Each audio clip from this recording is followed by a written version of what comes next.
In this world, people can gain incredible abilities by eating the fruit of the skill tree, which decides their future. Some get lucky and become heroes like firebenders who control flames, or sword saints who master swords and become legends. Light dreams of becoming a great adventurer and hopes to get a powerful skill to help him fight monsters and protect others. But when his time comes, his skill turns out to be nutting master, something far less exciting than he imagined. On the day of the skill ceremony, Light and his best friend Lena walk together to the church, both full of excitement and curiosity about what skills they might receive. Light chats about his dreams of adventure, thinking any combat skill would be perfect for him, while Lena smiles and says she doesn't mind what skill she gets as long as she can stay close to him. She's a little nervous though, because nobody knows what skill they'll get until they eat the fruit.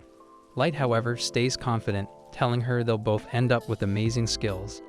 As they walk through the village, the bright morning sun makes everything feel magical, and people wave and wish them luck, making the moment even more special. When they finally arrive at the church, the Holy Sister greets them warmly and starts explaining how the skill fruits work. She says that eating a fruit will grant a unique skill and open the door to a job that matches the skill, which could lead to a bright future. She even jokes about how it's a better deal than paying off student loans. Light and Lena stand before a table laden with glistening fruits, their eyes wide with excitement and a touch of apprehension. They're about to embark on a life-altering journey, a single choice that will shape their destinies forever. They understand the gravity of their decision. Each fruit holds the key to a unique and powerful skill. But there's a crucial rule, a stark warning from the Holy Sister. Only one fruit can be consumed. Eating a second will have fatal consequences, a lesson learned from countless others who succumbed to greed. Lena, her heart pounding with a mixture of excitement and trepidation, carefully selected a vibrant crimson fruit. As she took a bite, a wave of pure energy surged through her, a blinding light momentarily obscuring her vision. When she could see again, the world seemed to shimmer with newfound clarity. A tingling sensation spread through her limbs, and she felt an unfamiliar power coursing through her veins. The Holy Sister, observing Lena's transformation with a knowing smile, realized this was the fruit of the legendary Sword Saint, a skill that would undoubtedly make Lena a formidable warrior. It is incredibly rare, so she never thought she would get to see someone acquire it in person. But now that Lena is officially a Sword Saint, she is destined to become one of the greatest adventurers in the country. Light is really happy for Lena, so he congratulates her on her amazing skill. But it's his turn next, so he steps up to the altar and picks a skill fruit for himself. He knows he probably won't get something as good as the Sword Saint's skill, but he's still hoping to acquire a decent combat skill so he can fight by Lena's side. However, as he takes a bite and the skill flows into his body, he's disappointed to hear that he's just a nutting master.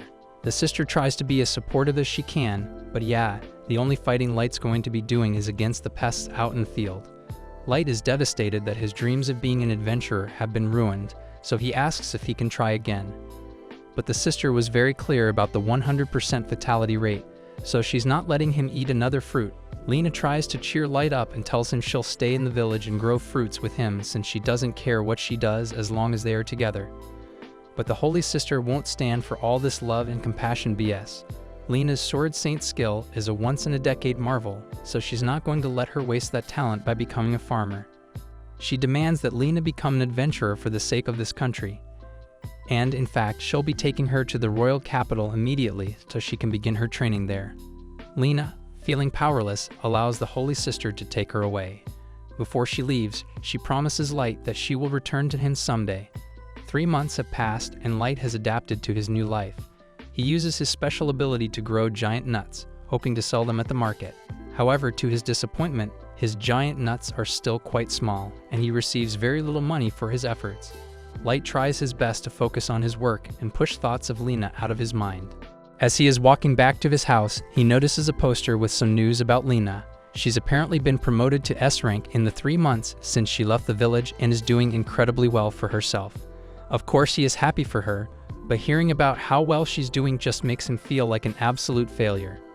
Even though he knows that he doesn't have the skill to become an adventurer, Light has been training every day in hopes that he might naturally unlock a sword skill or something.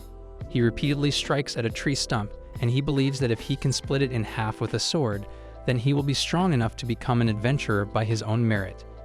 However, hard work doesn't always pay off, so the only thing he got from all that training was some bruised wrists. He falls to the floor in defeat and begins wondering if Lena still remembers him. She said she would come back for him, but with all the fame and fortune she has acquired, he wouldn't be shocked if she had forgotten his name and face altogether. Just then, a little girl named Ayla walks up to Light and says she brought him a cup of water. She's pretty much an orphan, and the village chief didn't want to deal with her, so he kinda just left her on Light's doorstep one day. Light saw that she had nowhere to go, so he decided to take her in, and the two have been living together ever since. Ayla tells him she's done with dinner, so if he wants to, he can come inside to eat, and Light happily obliges. Light takes a bite of the delicious stew Ayla prepared. As they eat, Ayla casually asks him about his day at the farm. Light explains that his profits have increased since he started focusing on growing special skill fruits. He remembers to warn Ayla, don't eat any of the fruits in those boxes marked with skull emojis. They're dangerous. Ayla, unaware of the danger, confesses that she used some of those special fruits to make the stew they are currently enjoying. Light panics, frantically asking if she's sure she used those specific fruits.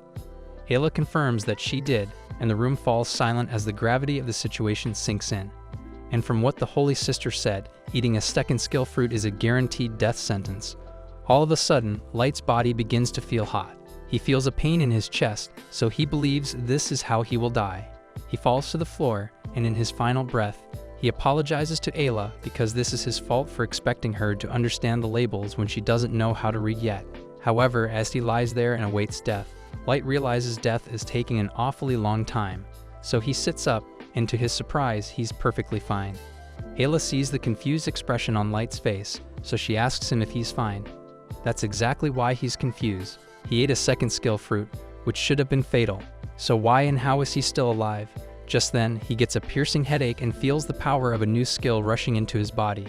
Just then, Ayla starts to feel a sharp pain in her body as well, and since she ate the stew, that must mean she's about to acquire a skill as well.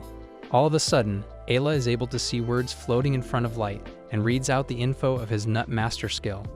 In addition to the ability to grow nuts, Light's skill also makes him immune to all nut poisons. Light is shocked and asks Ayla how she knows this, so she tells him she can see words floating in the air. Light realizes she must have acquired some sort of appraisal skill. Ayla keeps reading Light's information and sees that he has a second skill now, so she tells him that he possesses an ability called Sword God. The Sword God skill greatly increases Light's attack power when he's holding a sword, as well as greatly increasing his magic resistance. If what Ayla said is true, then this might mean that his dream can finally come true, so Light wants to test it out for himself. He runs outside with his sword and goes back into the forest to see if he really has a new sword skill. He raises his sword, and with a single swing, he slashes the tree stump in half, as well as that of the bigger tree behind it. So it's safe to say that as of this moment, Light is OP. The next day, he heads out into town so he can go to the guild and finally become an adventurer. He is really excited since he has always dreamed of coming here, and the first thing he spots is the notice board full of bounty quests. If they successfully complete a quest, then they'll be able to buy new equipment and tasty food. Light has come to town not just to sell his nuts, but also to test the limits of his Sword God skill in a real combat situation.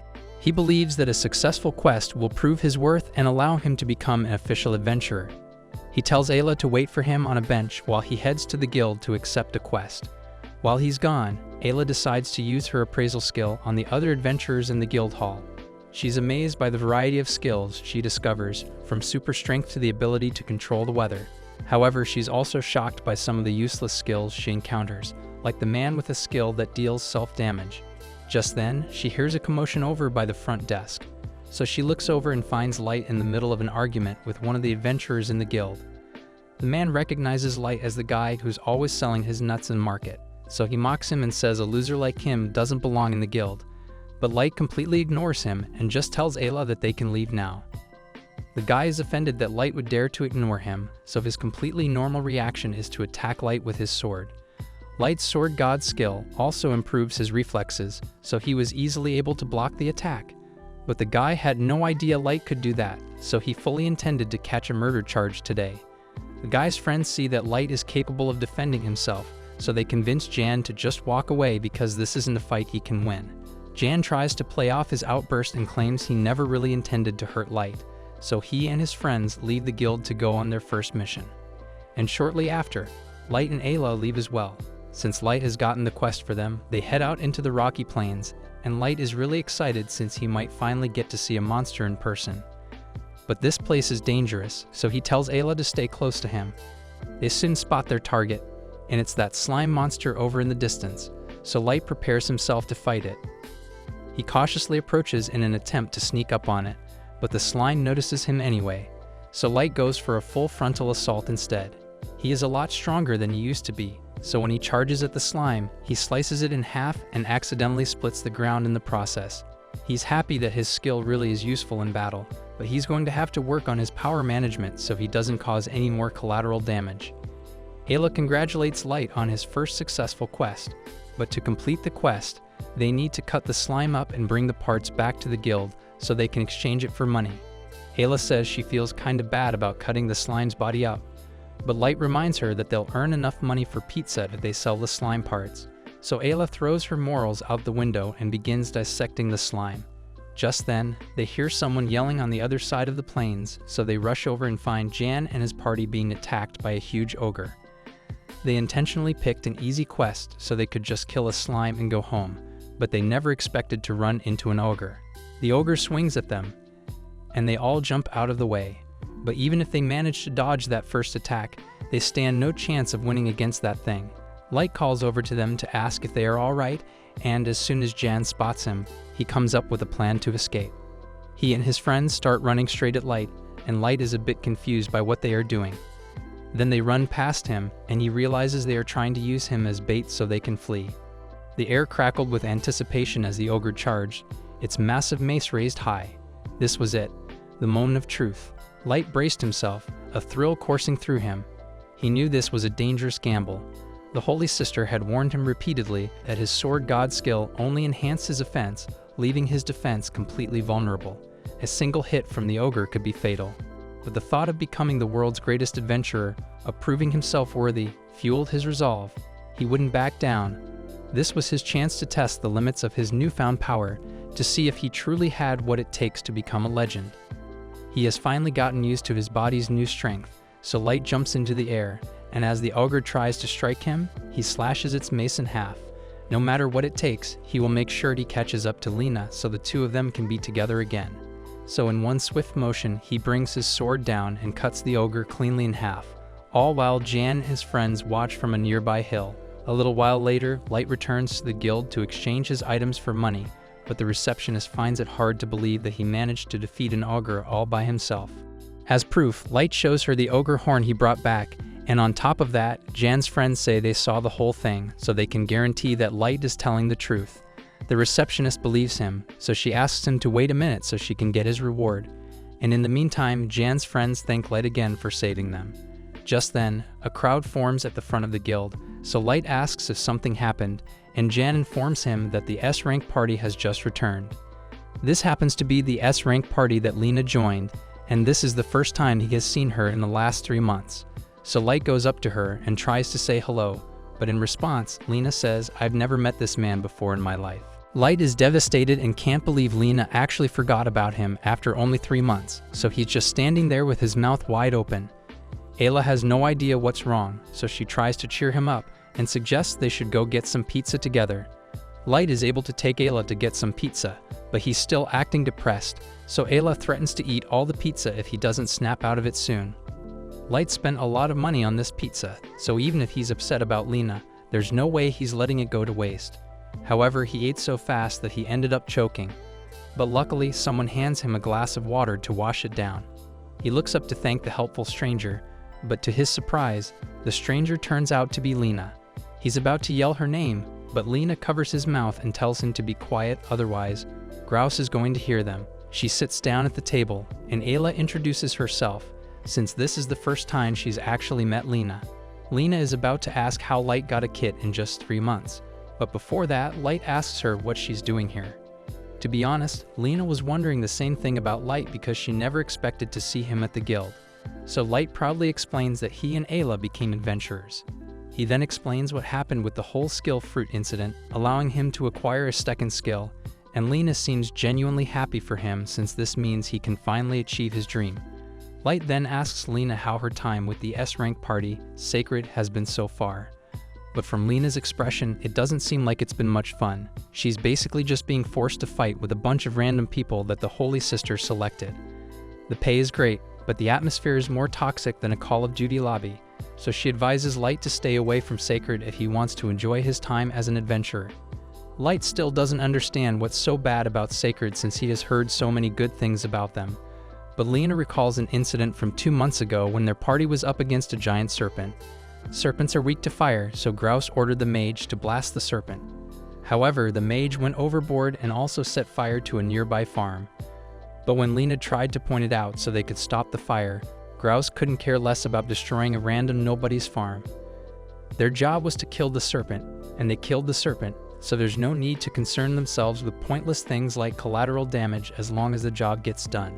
She tried explaining the situation to the Holy Sister as well, but she cared about it even less than Grouse did. She doesn't care how much property is destroyed or how many peasants are killed as long as history remembers them as heroes. She doesn't tell Light about the twisted views of her party, but Light can tell that she's unhappy with it, so he invites her to join him and Ayla if she wants. However, as much as Lena would love that, there are circumstances that prevent her from quitting Sacred. She tells Light she's fine, but he can clearly see her crying, so he knows something must be wrong. However, Lena doesn't want to drag him into her mess, so she leaves the table a little while later. Light goes to the front desk to pick up his reward for killing the ogre, and he is given 10,000 gold pieces, which is more money than he has ever even seen. However, he isn't excited at all. Despite it, he is really worried about Lena, but he can't help her unless he knows what Sacred is forcing her to do, and she won't tell him directly.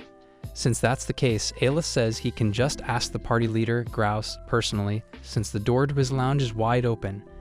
Inside the lounge, Grouse is currently sitting with 2 ladies and telling them stories about his legendary battles. For instance, he tells them about his most recent battle where he and his party were hunting an evil grizzly, and to take care of it, a torsa bear with a massive inferno before Grouse delivered the finishing blow. Just then, the receptionist comes in because she has something to talk to Grouse about regarding his recent mission.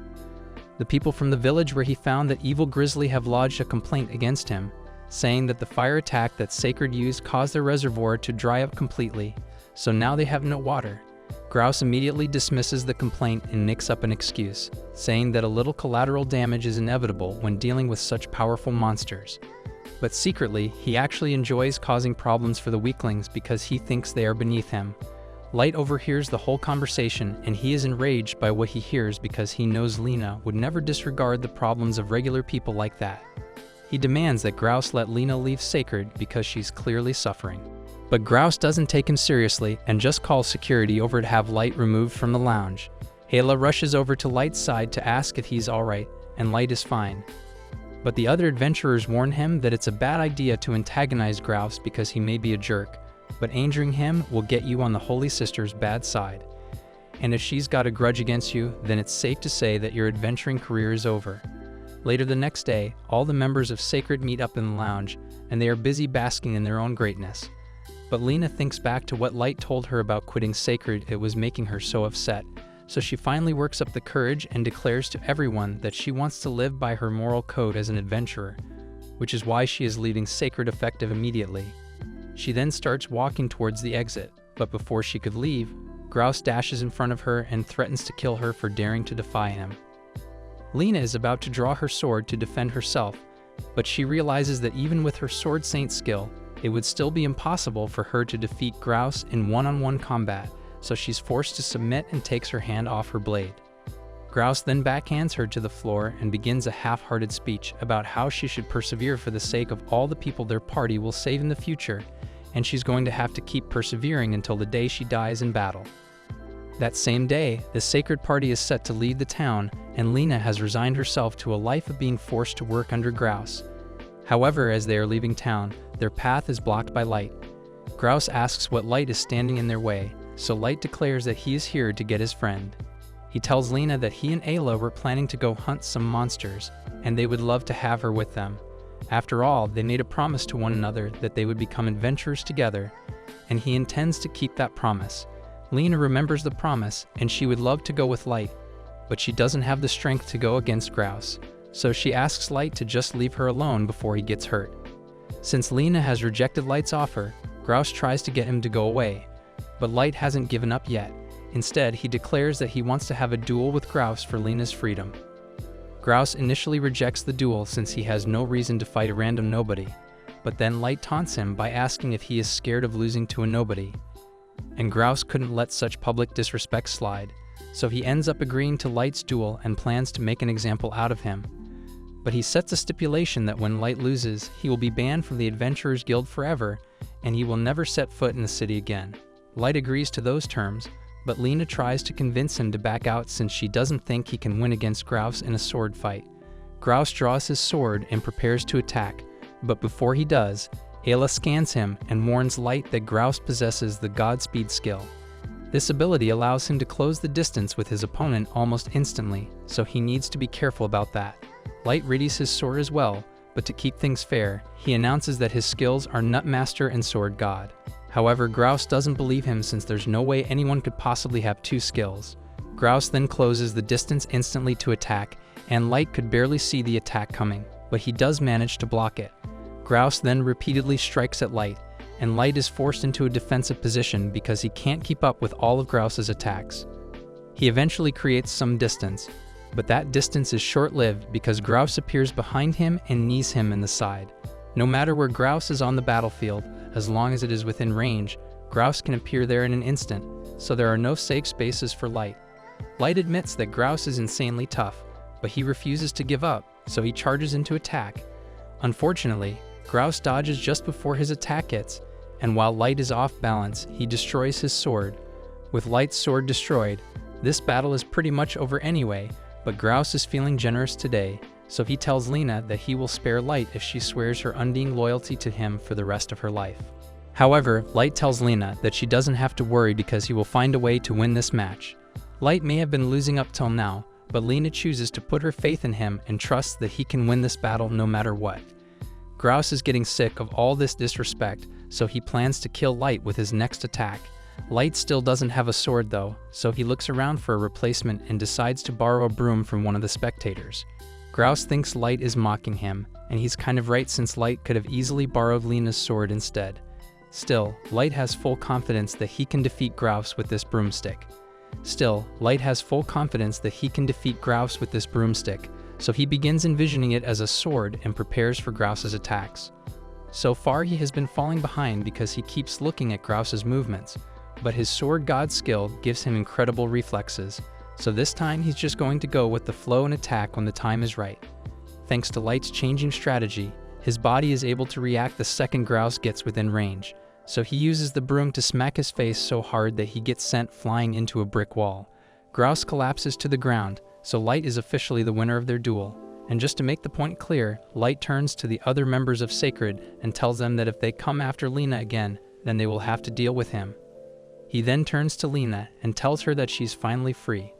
So once again, he invites her to join his party, and Lena happily accepts. The week has passed since Light's duel with Grouse, and not much has changed since he's still growing his nuts.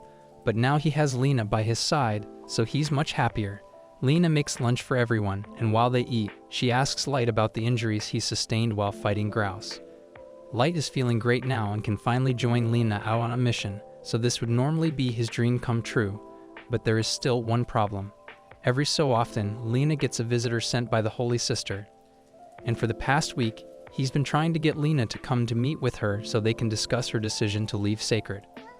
But Lena says there's nothing to discuss because there's nothing that can make her change her mind. Unfortunately, since they've earned the scorn of the Holy Sister, they are now being targeted, and as such, when they go to the guild to pick out a quest, they're only offered the worst jobs available, like killing sewer rats.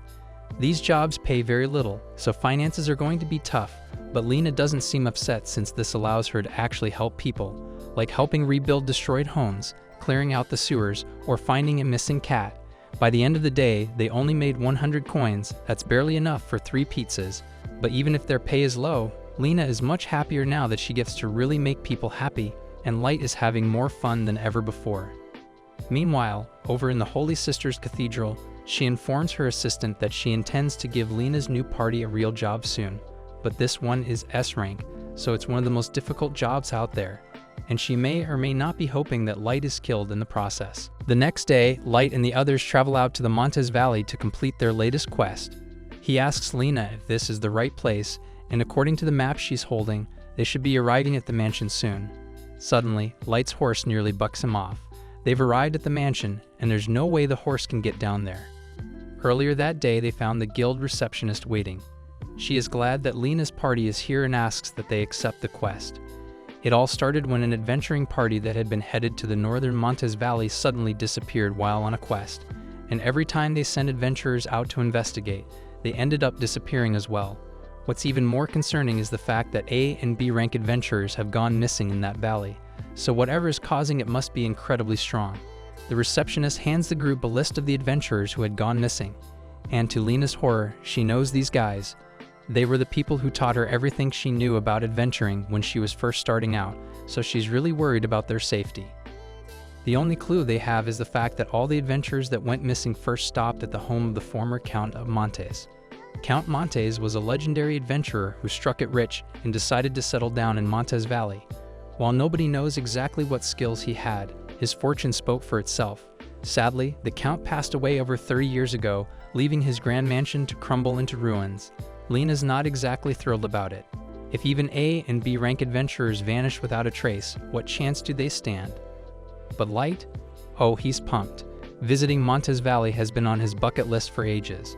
Ayla's also on board because this quest comes with a hefty reward, and more money means more pizza for her. The receptionist finally notices Ayla tagging along and gives Light a skeptical look. "You're really taking her with you?" she asks. Light confidently explains that Ayla's a top-tier appraiser, so she's basically essential for the team. That doesn't stop the receptionist from raising an eyebrow. Kids Ayla's age aren't supposed to have skills yet.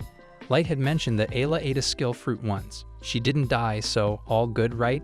And just like that, they set off for Montes Valley. Now back to the present. The crew is carefully climbing down a steep mountainside. Light reminds Ayla to watch her step. It's a long way down. As they approach the mansion, Light can't help but gawk at its sheer size. How could anyone afford such a massive place just by adventuring? Lena isn't surprised though and points out that in just a few months of adventuring, she's already saved enough to buy a house. Light looks at her, impressed and maybe a little envious. Light always wanted a massive house someday to grow his nuts and train to his heart's content. Hearing this, Ayla's eyes lit up. She wanted to build a candy house and declared with pure excitement. But apparently, all that sugar-fueled enthusiasm knocked her common sense right out the window. She started jumping up and down on the ledge. It crumbled beneath her feet, and Ayla started free-falling like a rock. Thankfully, Lights caught her hand just in time. With the force of the grab threw off his balance, and over the edge he went too. Lena rushed to pull him back and got dragged down with them. And just like that, the whole squad was plummeting toward doom. As they tumbled, Light's brain worked overtime. He whipped out his sword mid-fall. With a swift slash through the air, he created enough wind pressure to slow them down. It was a pretty cool move, and it worked. They landed in one piece, but before they could celebrate their survival, reality hit them hard. The trio quickly realized they weren't alone. They were surrounded. Light wasn't phased and charged at the nearest creature, cutting it clean in half. While Light marveled at his effortless takedown, Lena and Ayla were already connecting the dots. These weren't ordinary monsters. Light took a moment to actually look at what or who he'd just defeated. His heart sank as realization dawned. The monsters surrounding them were adventurers. Ayla's appraisal skill kicks in, and her discovery sends chills through the group. The adventurers weren't just killed. They were bitten and turned into undead. Worse yet, these undead retain all the skills they had when they were alive. She tells them to be very careful as these guys are just as dangerous as they were in life. Light finds himself in a moral tug-of-war. The excitement he felt about battling monsters evaporates as he realizes these creatures were once adventurers like him. He doesn't notice one of the undead lunging at him until it's almost too late. Thankfully, Lena intervenes just in time, slicing the attacker clean in half. Lena gets it. Fighting former comrades isn't easy.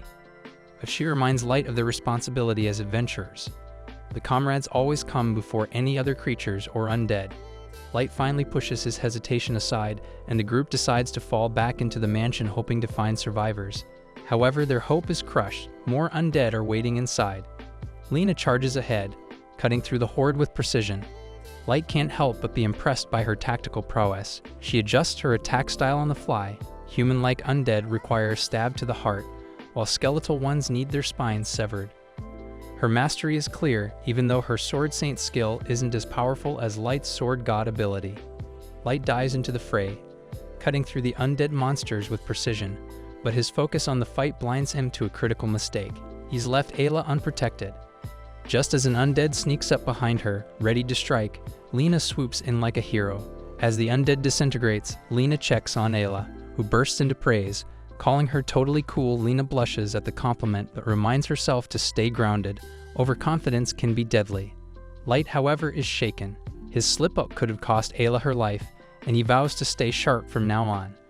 With the undead on this floor defeated, Lena suggests moving to the second floor, but Light pauses, a nagging thought creeping into his mind.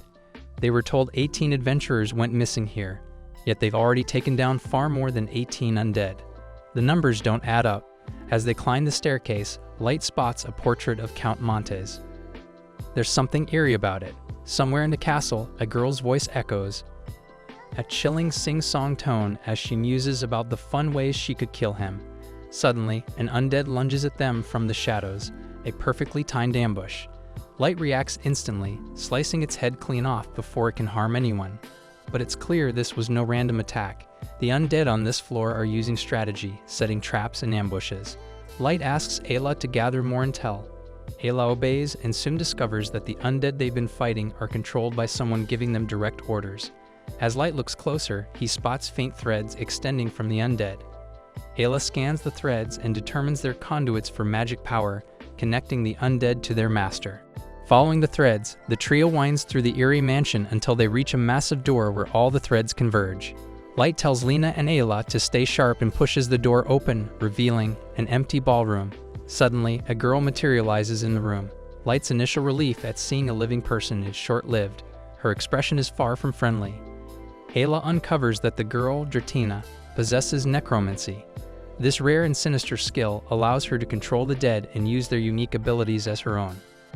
Dratina, annoyed by Ayla's appraisal skill, considers taking her out first, but Light tries to reason with her, but Dratina reveals that she's here for one purpose, to kill Light.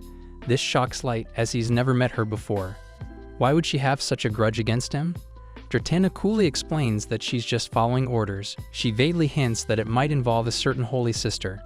All the missing adventurers were pawns in her plan to lure Light to this very spot. Dratina then launches her attack. Light and Lena quickly jump into action, cutting down waves of undead with ease. But Dratina is cunning. She separates Lena from Light, forcing her to face a nightmare of her own, the undead forms of her former mentors, Borg and Sheila. The sight freezes Lena in place. She struggles to accept that her mentors died here and have been turned into monsters. Ayla shouts a warning just in time, snapping Lena out of her shock. These two are far more dangerous than the others, Ayla explains. Borg's claw-like enhancements give him unmatched speed and power, while Sheila's ability to create mirror images makes her nearly impossible to pin down. However, Dratina isn't blind to Ayla's helpful little interventions, and sends one of her undead minions straight for Ayla. Luckily, Light leaps in, scoops up Ayla like a hero in a storybook, and blocks the attack. Still, Dratina keeps targeting Ayla whenever Light looks the other way. Light is barely holding it together, scrambling to block every threat. Meanwhile, Lena has her own emotional crisis. It's heartbreaking, but Lena knows there's no choice. Gathering all her courage, Lena cuts the threads controlling her mentors. Their spirits appeared to her saying that it's okay and that she's doing what's necessary. With tears streaming down her face, Lena delivers the final blow, freeing them from their torment. While Lena finds closure, Light starts piecing together something weird. There are way too many undead attacking them. He asks Ayla to check if Dratina can actually create undead. Turns out she can't.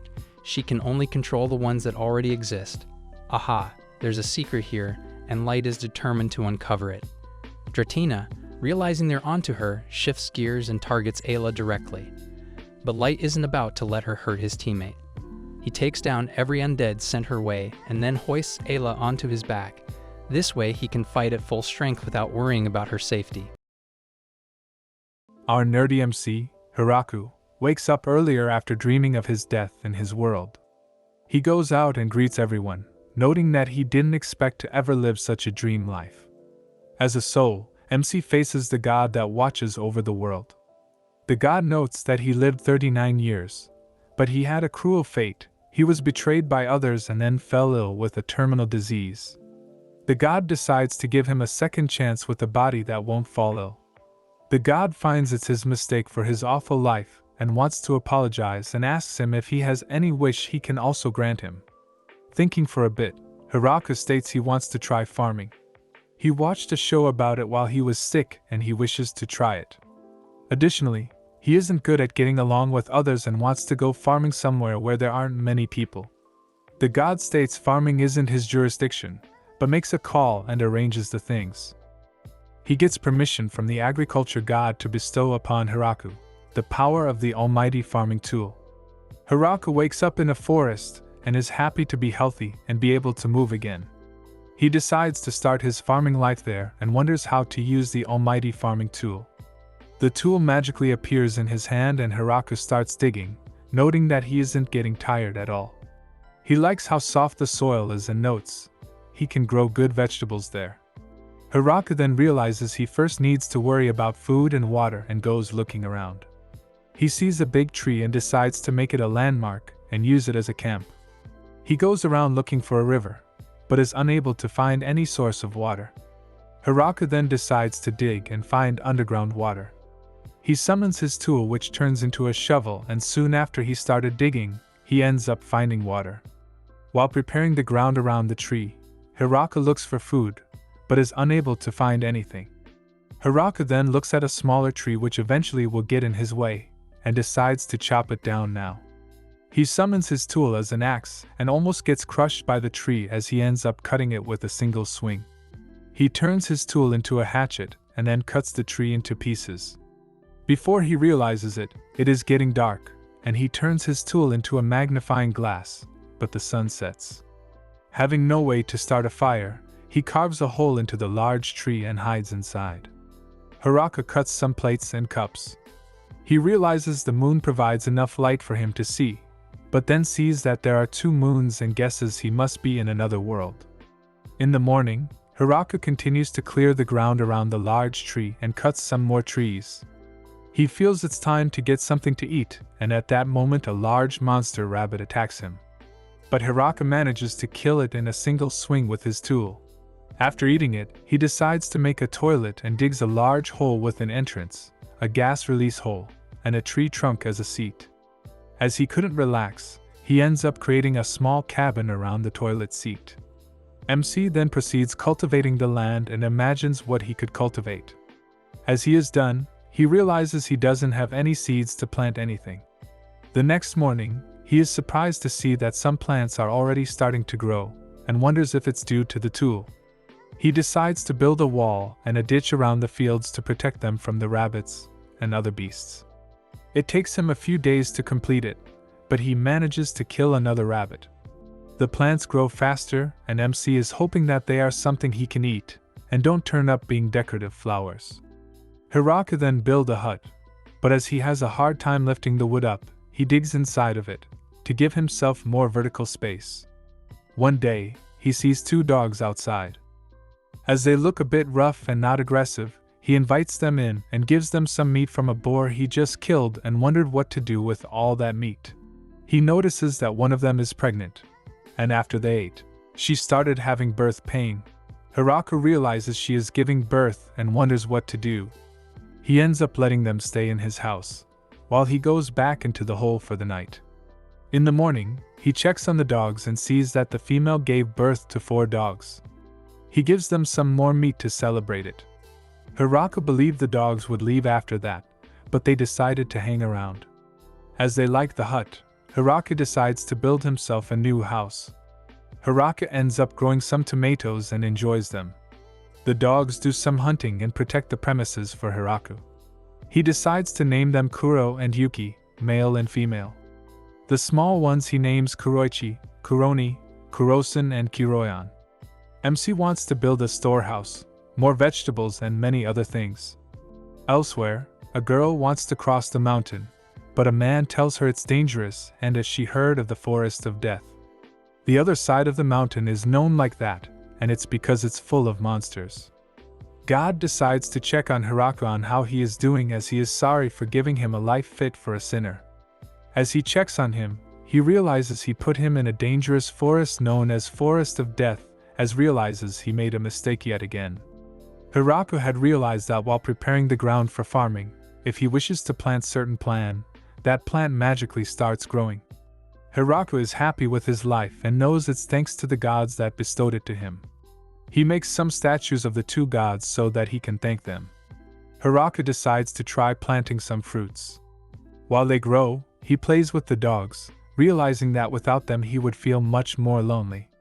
As the dogs also help him find his way back to his camp, Hiraku is able to travel further into the forest and eventually finds a river. He decides to make a tunnel and get water to his place, but since it's a 30-minute walk distance, he will be digging for a while and decides to first make a toilet near the river. Hiraku figures that if he turns his tool into a wheelbarrow, he can run around with it and not get tired because of the tool. Hiraku also expanded his crop fields, adding more veggies. He grows soybeans and wants to eat them, but doesn't have salt. Time passes and the weather starts to get cold. Seeing snow in the mountains, Hiraku wonders how cold it gets here. He decides to start preparing for the winter and gathers some food and wood. A giant spider shows up, however it's friendly and makes a handkerchief for Hiraku. The spider then decides to live in the large tree and loves eating potatoes. In exchange, the spider makes him clothes using the animal pelts Hiraku gives him. Gaining cloth, Hiraku feels more civilized as he now has a good bed, curtains and clothes. Hiraku decides to name the spider Zabuton. The winter starts. Zabuton no longer comes down the tree and Hiraku guesses he is hibernating. Hiraku feels a bit lonely, but finally the summer comes. The small dogs had grown up and one day they left, however they soon returned with partners. Soon, Zabuton showed up as well and also had kids. As there are now more mouths to feed, Hiraku decides to expand his crops again. Zabuton rings the alarm and Kuro leads Hiraku into the forest. Kuro takes him to a child girl who is naked and entangled in a spiderweb. The dogs and spiders are wary of her, but as she asks for help, Hiraku decides to help her. As he gets close, she jumps and bites his neck and then grows up into a young woman. Hiraku wonders if she is a monster. The dogs then attack her and as they beat her up, she turns into a small girl again. Hiraku wonders if she is their enemy as she sucked his blood, but the girl explains she isn't, and she had to do it to recover her strength. As she used too much energy, she can't maintain her adult form and clothes. Hiraku wonders why the dogs attacked them, and she explains she wanted to take one of them. Feeling bad for her, Hiraku lets her suck more of his blood so that she can recover. Hiraku takes her to his place. The girls are surprised to see a crop field in the forest, but also so many new crops. Hiraku gives her a tomato, and she ends up enjoying it and wants to try some other crops as well. The girl reveals her name is Rururushi, a vampire, and is excited to be able to try so many new veggies.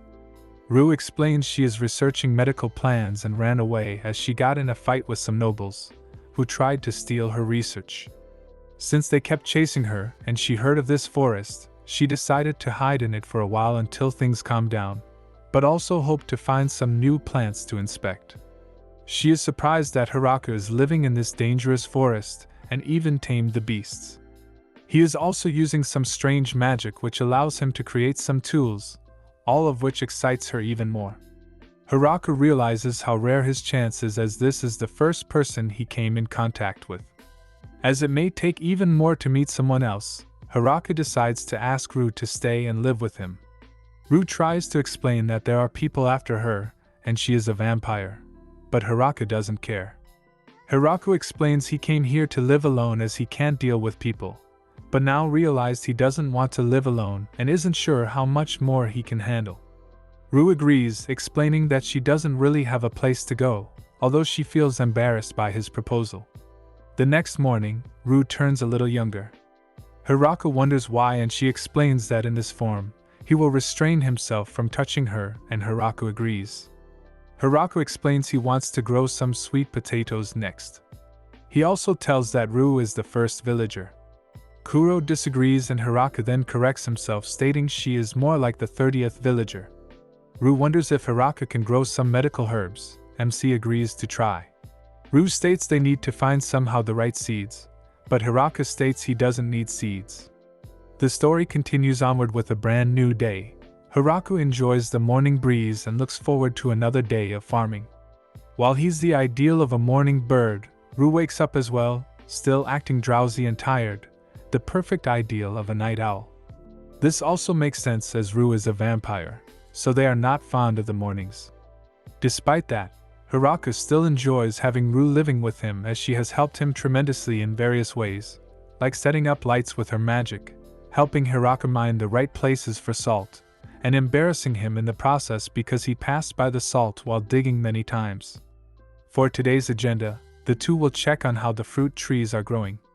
Ru looks forward to that, but needs to freshen up first, then she'll meet him there. The two see the trees and observe that the trees are growing as expected. Ru asks Hiraku if he transplanted the trees to the soil here, and he did because the fruit trees need more time to grow than the vegetables. Hiraku shares that the fruit trees he planted are orange and peach, and he hopes to plant chestnut trees sometime in the future. Ru shows her support for Hiraku by looking forward to seeing how the fruit trees turn out when it's time to harvest. The two spend their time peacefully outside by drinking Ru's herb teas. Hiraku enjoys the herb teas Ru makes, but does prefer green tea instead. Hiraku remembers a fun fact that oolong and black tea are all made from processing the same leaves. But the drinking time has cut short, as there is an announcement made long away, prompting Hiraku and Ru to come to see what's the matter. After running to the sounds of the alarm, the two see an angel bound and defenseless against a pack of wolves. The angel desperately apologizes to the pack of wolves for attacking them first, pissing them off in the process. Hiraku looks at this situation as déjà vu, as the angel screams for them two to help her, and they have no choice but to help. After freeing the angel from her restraints, she uses her magic to clean herself up and give her a cleaner appearance apart from her ragged clothes. She then quickly notices Ru and identifies her correctly as she explains that she was trying to find Ru and take her back with her. As the angel screams her voice, she was then attacked again by a pack of wolves. After saving the angel for a second time, the three have a talk at Hikaru and Ru's residence, so they can break the ice as strangers. The angel ridicules Ru for choosing the forest to hide in out of all places, as the angel did not enjoy her experience as she immediately got ambushed by wolves. Ru sympathizes as that is the same experience she went through her first time entering the forest. In fact, Ru learned the hard way that the wolves are resistant to magic, that is even if you manage to hit them, which is unlikely. This seems to be the one thing they can get along at, how they almost got ended by the wolves as magic users. The angel asks Ru who is the man with her, and she introduces her to Hikaru, her husband. The angel is surprised after seeing Ru's blushed expression after saying that Hikaru is her husband, and looks at Hiraku to confirm what she says was true. Hiraku does say that Ru is right, and the angel was honestly not expecting that. Neither did Hiraku, as this was the first time Ru has called Hiraku her husband. The angel forgets to introduce herself and tells Hiraku that her name is Tia, an angel obviously. Hiraku asks if that means Tia serves God, and she proudly accepts that as a symbol of pride. But Ru calls Tia out, and says that Tia's race is simply a warrior that is more muscle-brained than one who is clever or intelligent. Tia defends herself as there was a brief period when angels were considered an object of worship. Hiraku asks a question, why is Tia chasing down Ru? Tia answers that there is a bounty on Ru because of all the damage she caused in town when she went on a rampage. Ru admits her crimes are true but tries to shift the blame onto a snob noble because they wanted to keep forcing Ru to make medicine and drugs for them. Their list of demands kept on piling up so much, Ru felt like she needed to teach them a lesson. But Tia reveals a personal flaw within Ru, her short temper. She always spends her time researching strange medicines and concoctions, so if something minor bothers her, she becomes a megaman and starts explosions. Ru argues back that it was only an accident, and Tia is being overdramatic, but Tia restates her original claim that she shouldn't have blemished the noble name by causing havoc upon the town because of her own personal problems. The drama becomes lighter as Ru starts becoming more humble and admits her faults, and how she's in this situation because she was trying to run away from Tia, who is stronger than her. She also admits that the first sign she saw the limit of her strength was when fighting the wolves. Rue comes up with an idea and asks Tia if she wants to live here with them in the forest. Rue gives Tia a tour around the crop fields and the orchard, and introduced her to Zabuton, the spide. Tia may not like spiders as she immediately faints after meeting Zabuton. Tia asks if she'll have to do farm work, and she complains why an angel like her should dirty her hands doing commoner work like farming. Hiraku helps Tia harvest the crops and helps her learn that farming may be fun. After a long day of hard work, Tia rewards herself by trying a strawberry and finds it very sweet and delicious. After getting to experience a typical day of farming, Rue asks Tia again if she wants to stay with them, pressuring her that she can handle the work on her own. Tia agrees, and the trio spends quality time farming, trying out the foods they harvested, and Tia shows off her magic by summoning a golem to carry the hard lumber while Rue uses her telekinesis magic to carry them. Rue commends Tia for being able to quickly adapt to farming life. Tia asks if Hiraku is considering expanding their crops, but he mentions that they're operating at full capacity, so there would be no time to harvest them unless they have more people to help with the harvest. Even if they can harvest all of that as a team of 3, there's another problem with how they'll be able to eat all those foods on their own without wasting them. Hiraku then sees the new puppies and how their horns are growing. It turns out that Kuro and Yuki's puppies also had puppies, so overpopulation may be a problem. To fix this, Hiraku expanded his land to build a dog area.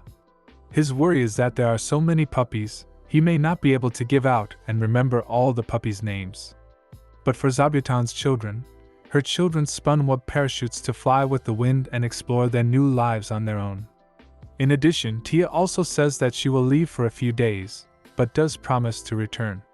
She did keep her promise, as when she returned, she came with 7 high elves. As the elves make their introductions, Hiraku observes that they are all related, and the elves wish to live with him, Rue, and Tia in the forest. Tia shares their sad backstory of how they used to have a home, but many of them were sent out to their deaths in the War of Humans.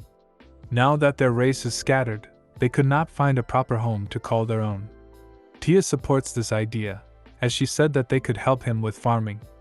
Hiraku allows this as long as they are all able to get along. But first off, Rue introduces the elves to Zabuton, and they faint right after. Rue also introduces the elves to the dogs, and they faint a second time. It seems that Rue enjoys seeing people's reactions after showing them to beasts that are somehow tamed. Now that everyone knows each other, Hiraku needs to build more homes for his new friends. The elves work on building a big house for them to live together.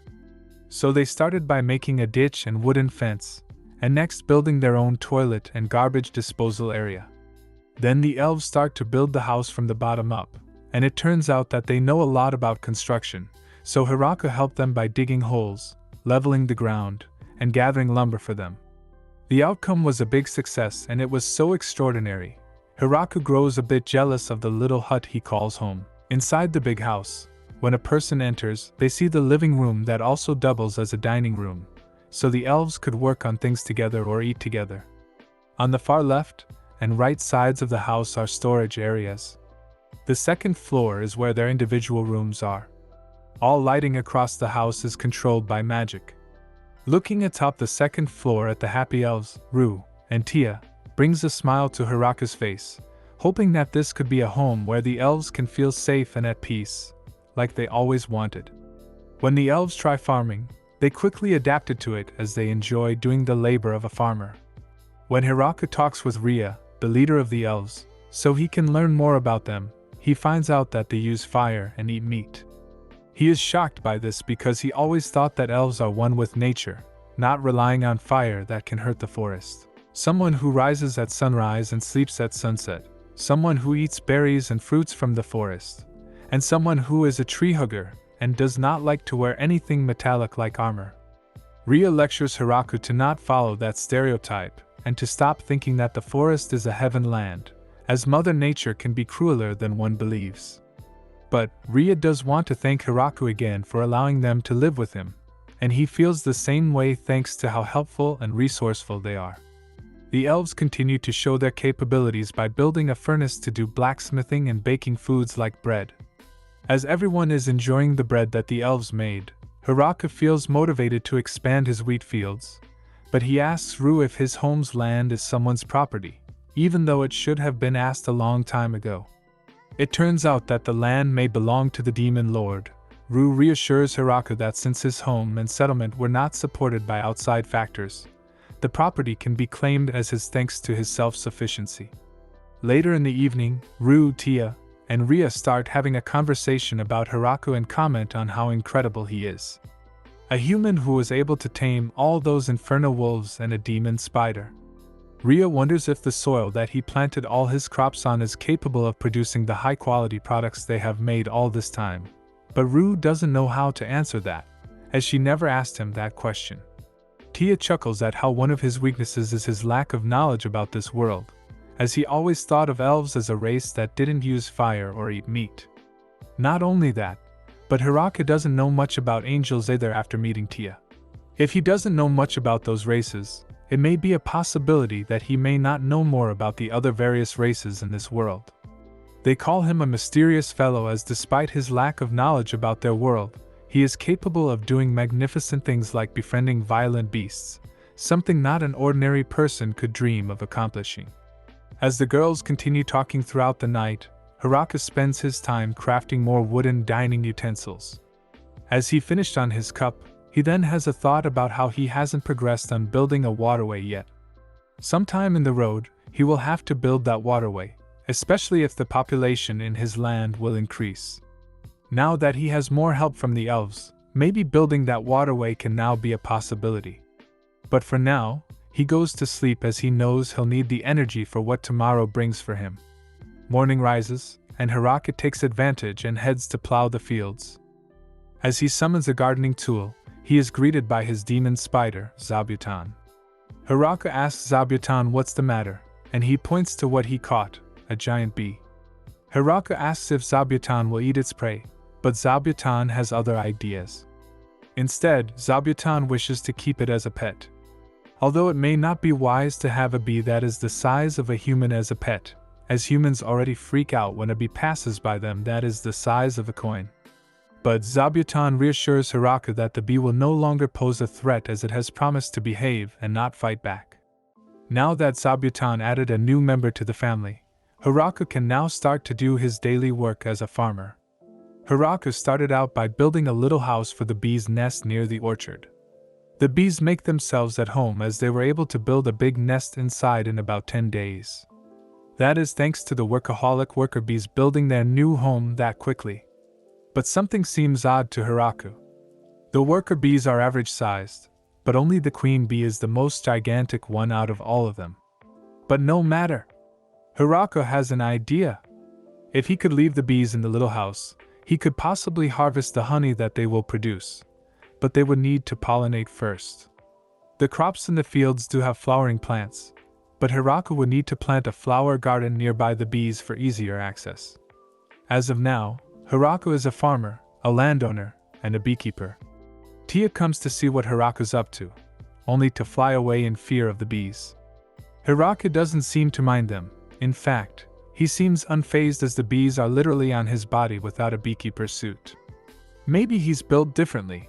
It isn't surprising after all the things he's done before. Hiraku then moves on to dig up a huge hole.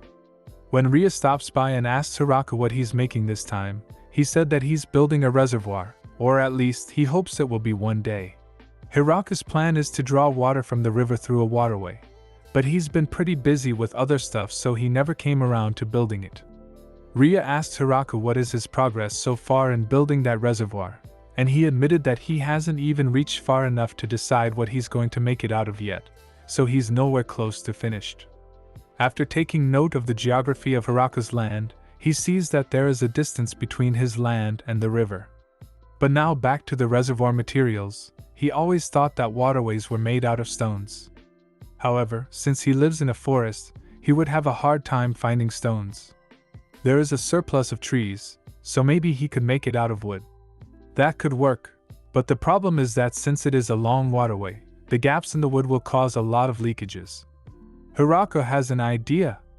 He compacted dirt using the almighty farming tool, and it is as hard as concrete, so this will be a good alternative solution. This solution is greater than expected.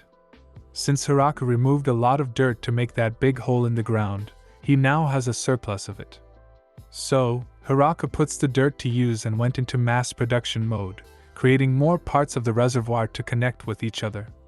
As a plus, Hirako built an intake gate for the water at the top of the waterfall. When he built the foundation using dirt, he also placed the parts for the waterway on top of that. The elves help with this project by handling the basic foundation work. As the elves do that, Hirako focuses on sealing the seams and fortifying the foundation. And thanks to the power of teamwork, the construction was completed a lot faster than Hirako initially expected.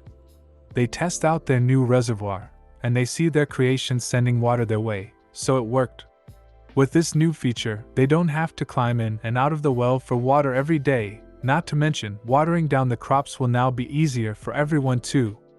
A fish gets caught by the reservoir and lands on Hirako's land.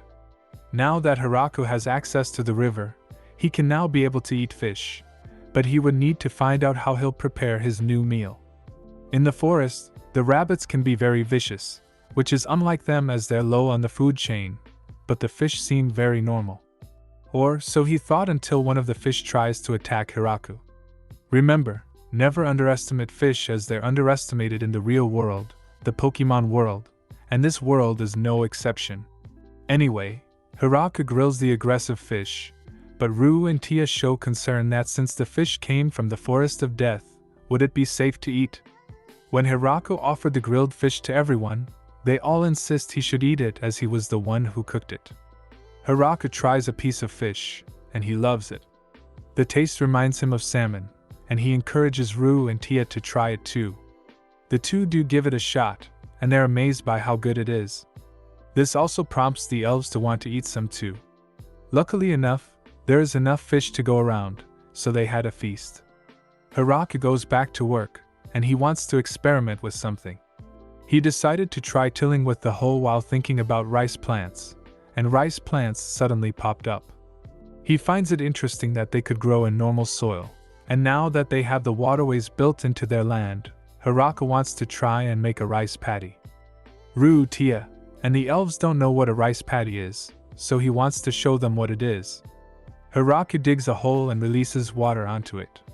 This makes the elves think that Hirako is making a pond for the fish, but instead, he's actually rice planting. As a team, Hirako and the elves were able to plant all the rice seeds onto the water crop. And to keep pests out, Hirako assigned Zabuton's children to serve as the crop's protector. When the rice plants grew, everyone jumped for joy as they were able to harvest them. After drying the rice crops, they finally managed to bring the plants inside so they could be threshed. After that, they put the rice through a sieve to filter them away from the remaining leaves or plant matter. They then mortared to remove the husk from the rice and pestle to polish the rice. In short, this process has many steps that everyone found exhausting. Just when everyone thinks the rice is ready to eat, Hirako disappoints them by saying that he would have to cook them, as if they haven't spent enough time growing the rice and doing procedures to filter them. Hirako asks Rue to start a fire to cook the rice, and she finally gets excited because she could show off her powerful abilities. But no, Hirako just wants a tiny flame, which ruins the vibe for Rue. Hirako finally sees the result of his cooking, and the rice has been cooked. Rue asks if the rice is finally done, and Hirako says not yet. Like, come on? At this point, even the viewer is getting tired from this long monologue. Hirako molds the rice into a small ball, and then gives it to Rue and Tia to try them. Tia feels hesitant, so she tells Rue to try it first. Rue reluctantly tries it and feels overjoyed at the taste of it. Tia tries it and she also agrees with how good the rice is, along with Ria. This made the endless waiting session worth it, and Hirako is proud of his work. But it came back to bite him because when he wanted to try one, the rest of the rice patties were taken by the other elves, addicted to how delicious they are. Sometime later, Hirako and the elves were done working on the water crops, so as Hirako dries himself off, he sees how the elves could easily cleanse themselves with magic. This prompts Hiraku to start his next project, building a bathhouse. The elves ask why not use the river to bathe themselves instead. Hiraku admits it is a good idea, but they will get hypothermia if it's the winter season. But it isn't about building a bathhouse for Hiraku to get clean faster. Hiraku wants to build one because he wants everyone to experience what a bathhouse feels like. Hiraku's ambitious vibe is enough for the elves to agree to help him. Construction began, and everyone focused on building a furnace, modifying the waterways to reach their way to the bathhouse, and building a bathtub to fit as many people as possible, along with making stools too. This will not be a private, but a communal bathhouse, so many people can enjoy it at the same time. The construction is almost complete, but Hiraku realizes a flaw in his plan.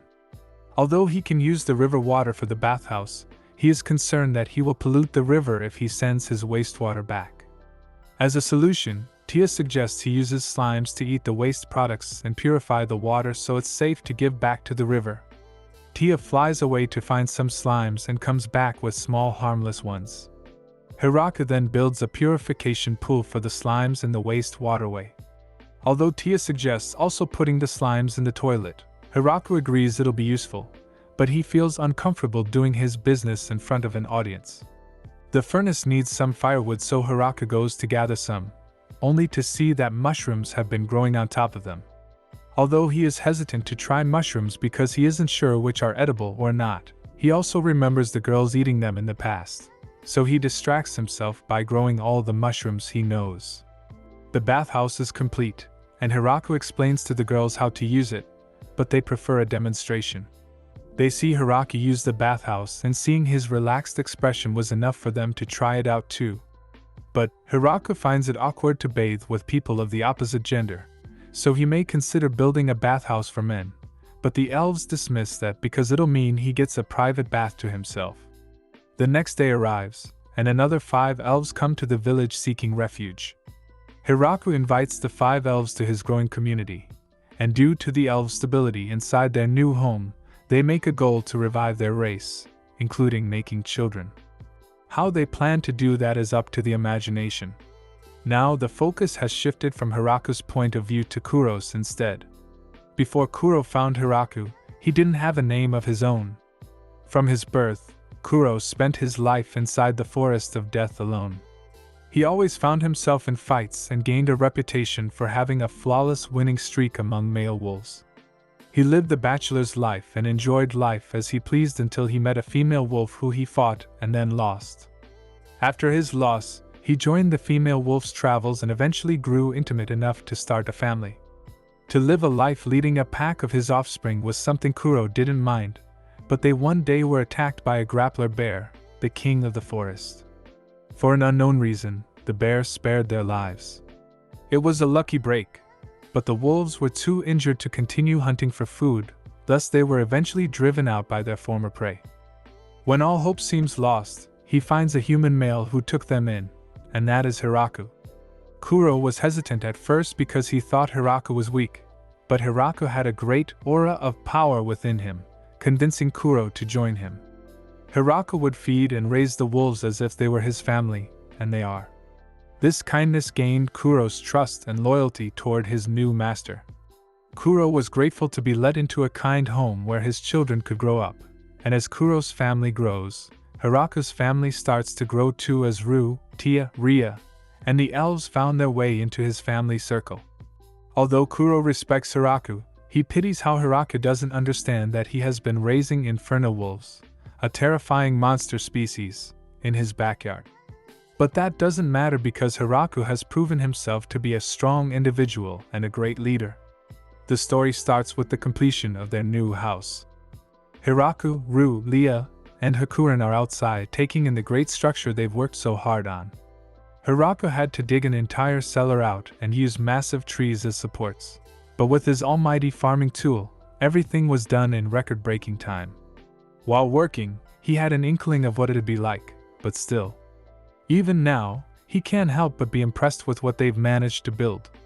Hakuren and Ru had all contributed during the design, making it the best they could. As Leah says, it just wouldn't feel right if he didn't have the nicest house here. They go to tour the interior. The main hall is incredibly spacious and has several large tables set out for eating or just hanging out. Magical lights are set at regular spaces over the ceiling, and sets of stairs on either side lead up to the upper floors. Everyone can gather here to chill and hang out. To the left is MC's room, the largest personal room in the entire building. They have a kitchen in the back and stoves outside, as well as a specified dining room. The cellar is used for storage, while the upstairs has the girls' rooms. Everyone has their own room, which makes the girls relieved, since everyone was getting crowded with all the people joining the farming community. They had so many people on the farm that Stalin would have been proud. MC heads to a nearby room and notices it has a lock from the outside only. Strange. When he opens it, he sees a single large bed inside. Oh. I'll just pretend I didn't see that. Their tour finished, and the group heads down, where MC looks outside and sees the great tree. He's happy with the way things turned out. After they spend the winter there, Leah offers to do renovations if anyone has any suggestions. MC goes and brings over a god statue as well as statues of his dogs. They would be placed at the entrance to the new house. A while later, MC is preparing dinner and seeing if he can do something new. Hakuran and Ru appear, asking him what he's making, and he tells them he's planning to make curry. The girls haven't heard of it, so he explains it to them. It's easy to make but takes a long time to master. Usually, he says, he just add Ru to the pot and cook it that way. This makes Ru very anxious, since she thinks he's talking about her. She calls him a savage. When the girls go outside to check out the fields, they notice a lot of new plants. MC has used his tool to grow plants not normally in season. They go and harvest spices they'll need for the curry. First is cumin, which the girls find quite cute. It's dried out now, but that's because once the flower has dried up, what's left behind is what gives it such a signature aroma. Ru takes a whiff. What a peculiar smell, she says. The next ingredient is turmeric, which is the main ingredient for giving curry its color. The plant itself is huge, but the harvested parts are the segments underground, which need to be dried out. The girls try to dry it out by doing funny chants around them, which not so surprisingly doesn't work. Magic, however, gets the job done. The next ingredient is coriander, which resembles small brown onions on a thin branchy stem. The seeds are ground up into powder, which has a nice and fresh fruit-like aroma. The leaves on top are called cilantro, which likewise has a very potent aroma that gets the dogs excited. They take a whiff before running away. MC shrugs and takes a bite for himself, remarking, "Looks like we have different tastes after all." Hakuran and Ru take note, since that plant was apparently capable of driving off inferno wolves. It might be worth researching. MC also picks up black pepper and cayenne peppers. These would be all the spices they needed. But as he's standing there, he remembers a saying. Girls think guys who make their own curry from scratch are a pain. He wonders if it's true. After gathering all the ingredients, he prepares to make dinner. Leah shows up to help him, with the others too busy making a certain magical amulet. The process of making curry has many steps. First, they heat up the rapeseed oil they've extracted. Then they add rabbit meat. While it's cooking, they grind up all the spices except for the cumin into a powder. Once they get some color on the meat, they take it off to prevent it from overcooking. Leah asks if it's enough powder for all the meat, and he tells her it should be. After this, they cook the cumin in the leftovers from the meat, to bring out its aroma and flavor. He states it's important to make sure not to burn it. As the smoke rises up, Leah exclaims she's never smelled anything like this before. The next step is to saute the onions, ginger and garlic, again being careful not to burn them. After a little bit, they add the diced tomatoes and keep on sauteing it. While they're cooking, some other elves show up, wondering what the smell is. Leah offers to take over while he keeps directing her. Once the mix has turned into a nice paste, they move on to spices and salt. They cook it a little bit more before adding in the meat and boiled soybeans along with some water. While letting it simmer for a bit until the meat gets soft, they take the time to relax for a bit. Just then, MC realizes he's forgotten something. Naan. He considers how many portions he needs, which is a ton. You make naan by using the same recipe as regular bread, right up to where they let it rise. The difference is they now roll out the dough with a rolling pin. He hands it to Leah to take care of. Once done, they're supposed to cook it inside of the stove, but MC has seen people use the outside of a pot before, so he tries that. He places chunks all around the exterior while Leah looks on. Meanwhile, Rue is examining a piece of cilantro, remarking, "What an interesting plant this turned out to be. It's not poisonous apparently, but still has fascinating repellent effects against the wolves." They see several elves and dogs looking through some nearby bushes, and they go up to them. Everyone can smell something appetizing in the air. At last, MC and Leah are finished with their dish. The girls remark curry has a strange color and seem a bit hesitant, while MC shows them how to eat it with naan. You scoop it up and eat it kind of like a hot dog. Everyone likes it, and Rue considers researching it in the future. Soon, the girls are lining up for seconds, and MC fears he will have nothing left for himself. It's not the first time it's happened. Leah has even memorized the recipe by now, and she looks forward to making more in the future. The winter soon draws near and the group starts to make preparations. MC stocks up on logs and trades some food with the spider zabuton for more warm blankets. As he carries a few crates back to the house, he sees Lou and Tia preserving some food for the winter using magic. They season the meat, smoke it, and then get it dried. After all, the dogs can't hunt well either, so he wants to stock up on as much meat as possible. MC himself is working on a way to preserve vegetables.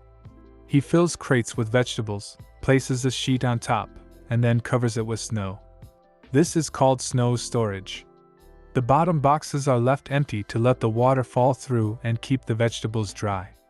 MC wishes he could use magic, seeing all the girls having that ability. Later at night, Rue teaches MC the basics of magic. He seems to take a fancy to Hakuren's golems, which makes Rue a bit jealous. Hiraku admits he's feeling a bit bad, since all he does is gardening and cooking, while the girls do amazing things with their magic. But Rue reassures him, saying simply living out here is more than most people can do. After all, nobody else except for him has done this before. As the moons rise high in the sky, the scene soon fades to winter, with thick layers of snow building up on every surface. They shovel snow onto the vegetable containers.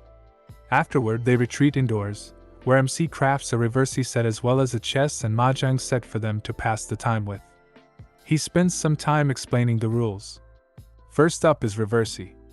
You play with black and white tiles. When you surround an opponent's piece on two sides with your own pieces, you flip it to your own color. The game ends when the board completely fills up, and whichever player has the most colored pieces then wins. Rue remarks it's a simple game and sounds kinda boring, but Hakuren assures her the simple design allows for complicated strategies. MC compliments her for understanding this principle, which causes Rue to immediately challenge Hakuren to a match. The girls are quite fired up. They had a history together and were only on a temporary truce while living with MC, so they're eager to settle the score. The angel easily claps the vampire, making her throw a rage fit and toss the board, pretending to slip. However, Hakuren just uses a spell.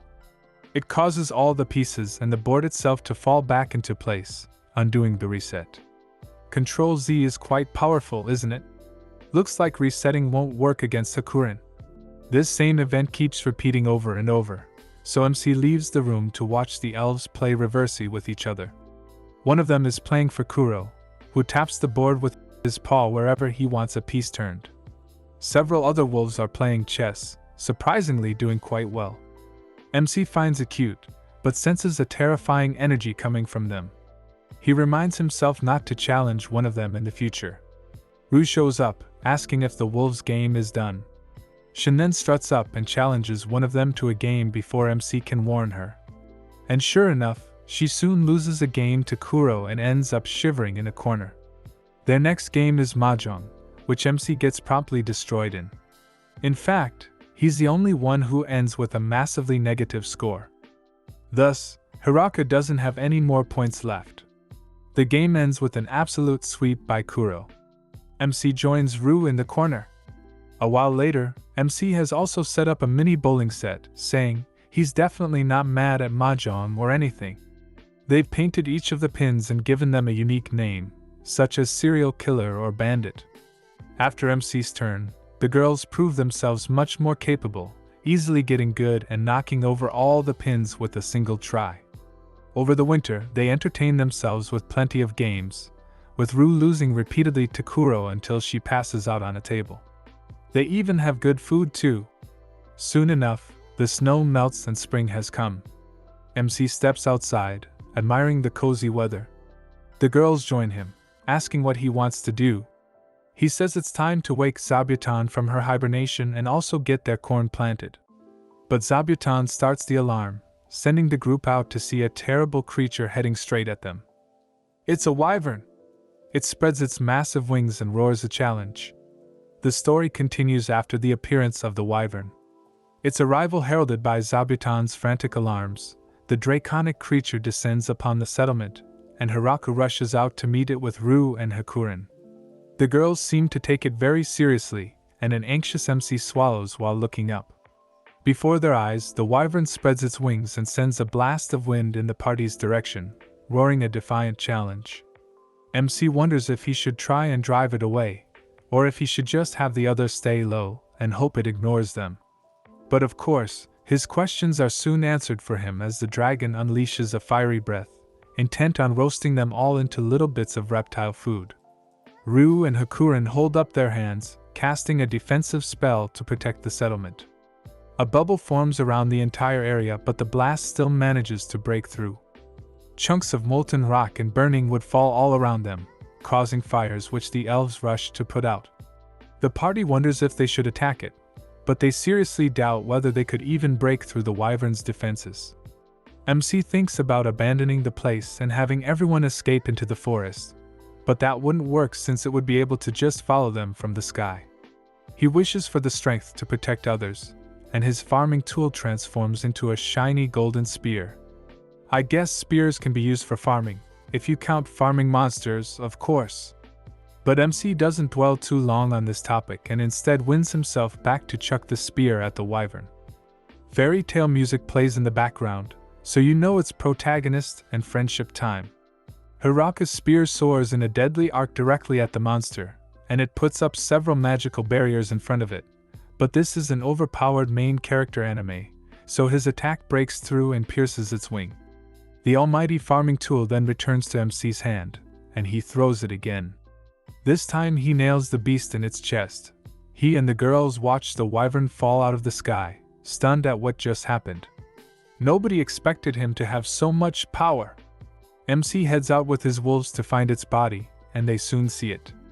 They wonder if it's possible the creature was under someone else's control, but Hakurin tells him it's unlikely for someone to be able to both harness such a powerful creature, as well as consider it expendable enough to throw at them. Reassured, MC asks the next most logical question. Can you eat it? The answer somehow is yes. Apparently, there was once a king who sent his army into a den of wyverns to hunt them, and bring them back so he could have a taste.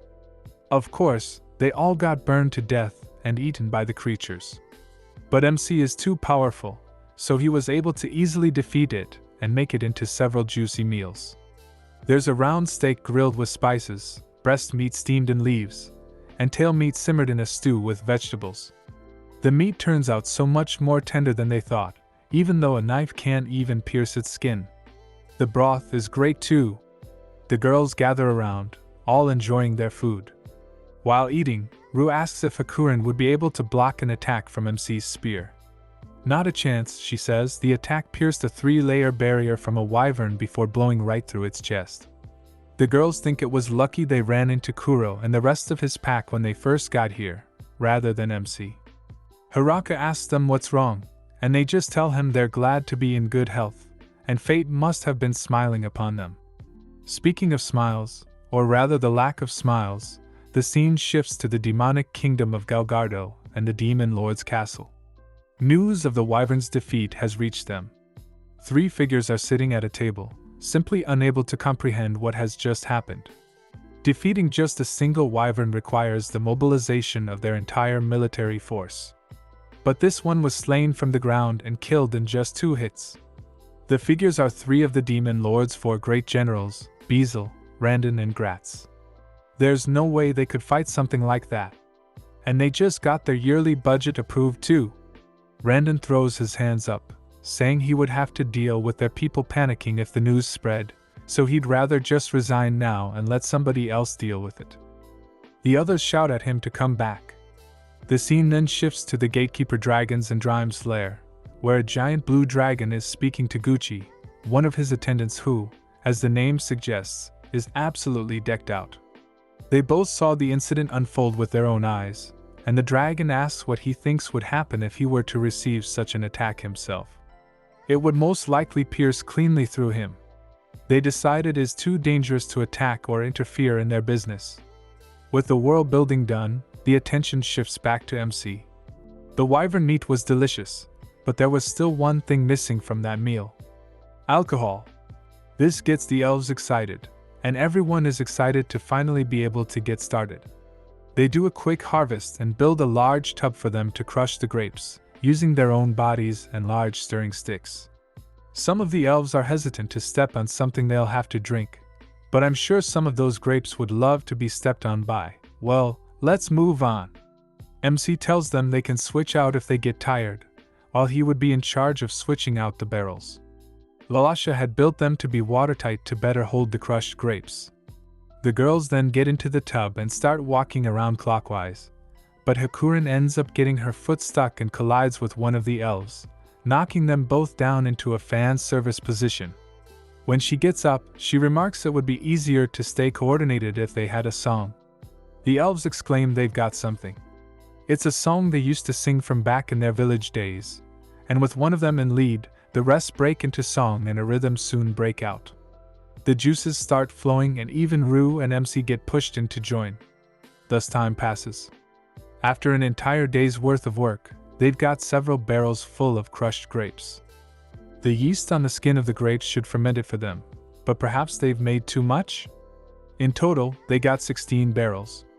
From above, God and his daughter, the goddess of agriculture, are observing him, with God lamenting about how he messed up so much while trying to help MC. He tried to give him a good life, but accidentally sent him into the forest of death. And not only that, he also gave MC a replica of the holy lance grime.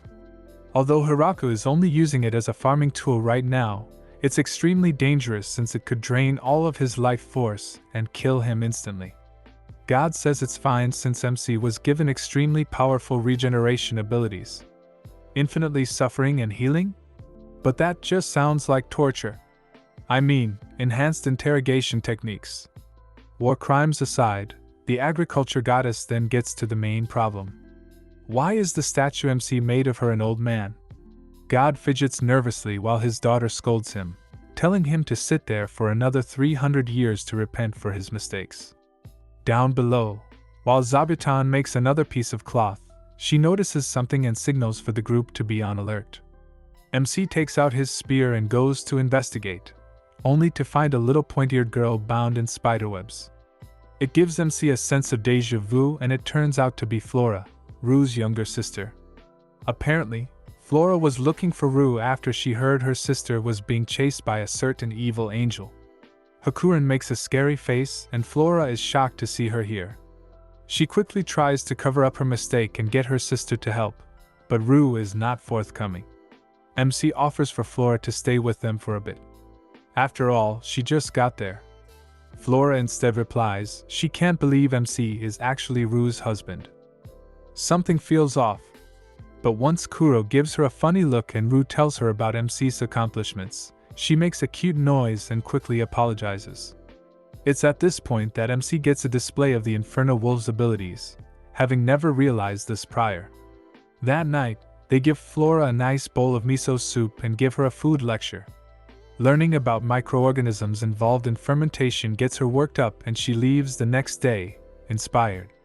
1 month later, Flora returns with an entourage of maids as well as some normal cows. With milk, they would now have access to milk and cheese. And they would have cows too. Moving on. While watching the new arrivals, Hakurin realizes there's a lot of everyone, except for angels. She's alone. She tells MC she needs to leave for some time and returns later that night with her subordinates. The angels Gran Maria, Cutil and Caron. Daga the lizard-man representative. And a chicken. Behold. A chicken. Description. It's just a normal chicken. Thanks to everyone here, things get a lot more civilized. The maids belong to a race of ogres and are quite professional, helping them get their chores done faster. It doesn't seem the maids know more sophisticated dishes, so MC teaches them, which gets them extremely interested in cooking. Despite their appearances and courteous behavior, they are also extremely strong and can carry a lot of things at once. The angels also contribute quite a bit, patrolling different regions of the forest from the air like fantasy attack helicopters. It turns out, after the wyvern attack, Hakuren thought it would be helpful to have some security around the area. Good idea! As for the lizardmen, they help out by doing a lot of physical labor and helping out with construction. But since they looked really similar, MC had their leader Daga tie a red scarf around his arm. The most pressing issue, however, is there would now be a ton of people here. Just as he finishes calculating the population, just like my math professor, Ria shows up with more problems for him to do. The rest of the elves from their village have appeared, so MC goes to see them. Surprisingly, he catches on to the fact there aren't any male elves, and he asks Ria about this. She replies there weren't many male elves that survived the attacks, having a quiet moment of mourning before declaring, "It's alright, since they'll just make more now." Not understanding, MC gives them a thumbs up and wishes them good luck. As they crowd around him, he decides not to ask them exactly what they mean. Back at the main hall, the representatives of all the races meet with MC to talk about a name for their farming settlement. At first, it was just his hut, but as more people showed up and settled around the area, it became an actual village. They consider a few ideas. Rue suggests naming it after MC. But like any normal non-narcissist, he thinks it would be weird to have a town named after him, and suggests they name it after the forest they're in, and MC asks her what the forest is called, only to be told it was called the Forest of Death. Naturally, this was a no-go since their village would be something like the Village of Death. As one might expect, it's not exactly an attractive name. As they start running out of ideas, Zabuton points toward the door and MC opens it. As he looks out, inspired by the towering great tree in the village center, he decides to call the place the Great Tree Village. They celebrate this occasion that night, with the crowd's cheers quickly turning into chants of mayor. Thus, in a suspiciously undisputed democratic election, MC becomes their leader. Late that night, MC confides in a drunken Hakuren, saying he thinks it's a dream since he's so happy, but she tells him it isn't.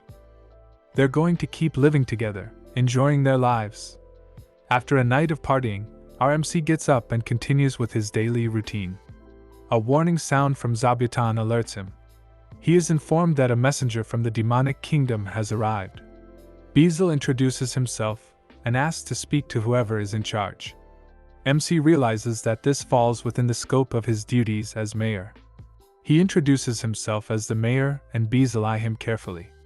He then produces a gift, but this sudden motion alerts the other angels.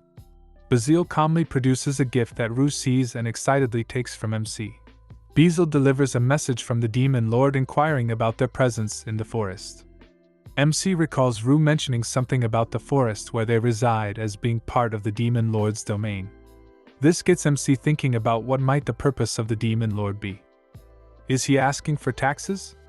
Or are they going to be evicted? So typical, becoming a mayor has made MC a politician, and now has to speak his mind without fearing the loss of votes. MC thinks of asking Rue and Lia, but Rue just winks at him. He thinks this is a sign of confidence of him as a mayor, so he decides to take matters into his own hands. If the demon lord accepts us living in this land, we will give him part of our harvest. This surprises Beazle. MC feels it is right to show that he has no intention of rebelling against the demon lord. As for the rate, MC promises 10%. Beazle's eyes widen, and this makes MC think he had given him such a low offer. Beazle asks if these are the terms he is okay with. MC hesitantly says yes and asks them to pick up the harvest every year before the winter. Bazil agrees to the term and promises to proceed according to MC's instructions. MC is surprised at how fast the negotiations were settled. They go inside the house and draw up a contract, well, in this case a treaty. MC clarifies that the tax would only cover their harvest and not anything they produce through livestock like their milk, eggs, honey, and alcohol. If the demon lord wanted their other products, they would have to enter into another trade agreement. Wow, just a few months on the job and our mayor is revealing top-notch diplomatic skills. Never thought those were included in the farming skills. As Beazle leaves, MC thinks he has been too aggressive with the negotiations. Alone with his girls, MC asks how he did as mayor. Rue congratulates him for negotiating to have their village under the demon lord's protection. Tia also chimes in as he was able to give 10% when the going rate was 50% to 60%. Wow, even in their world the government sucks you dry with taxes. I mean 50%. How can you guys live with only 50% of your salary going to bureaucrats and politicians? Anyway, and commends how MC successfully made the demon lord acknowledge their village by requiring them to visit every year.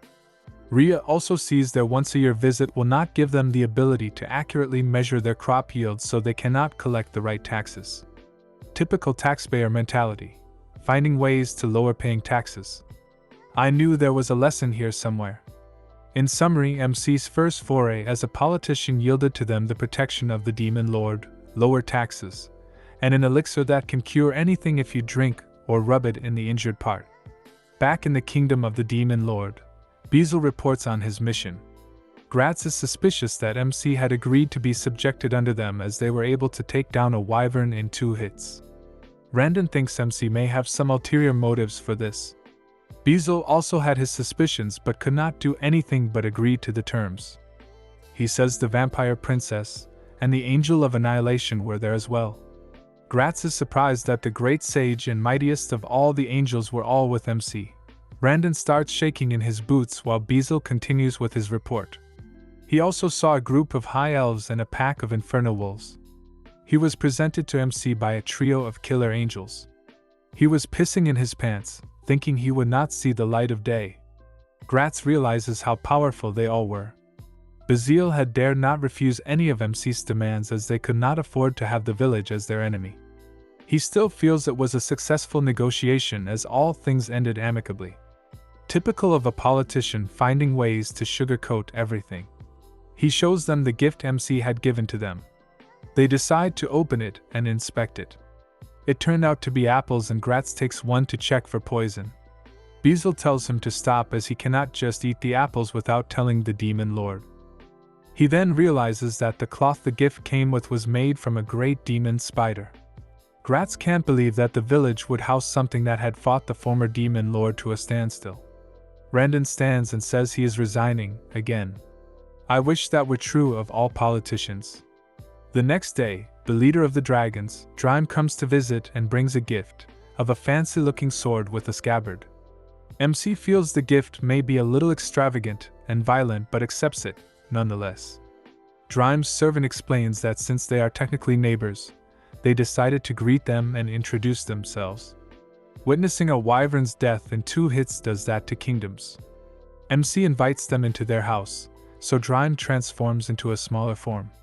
He reintroduces himself, and MC observes Drime seems to have memorized his lines.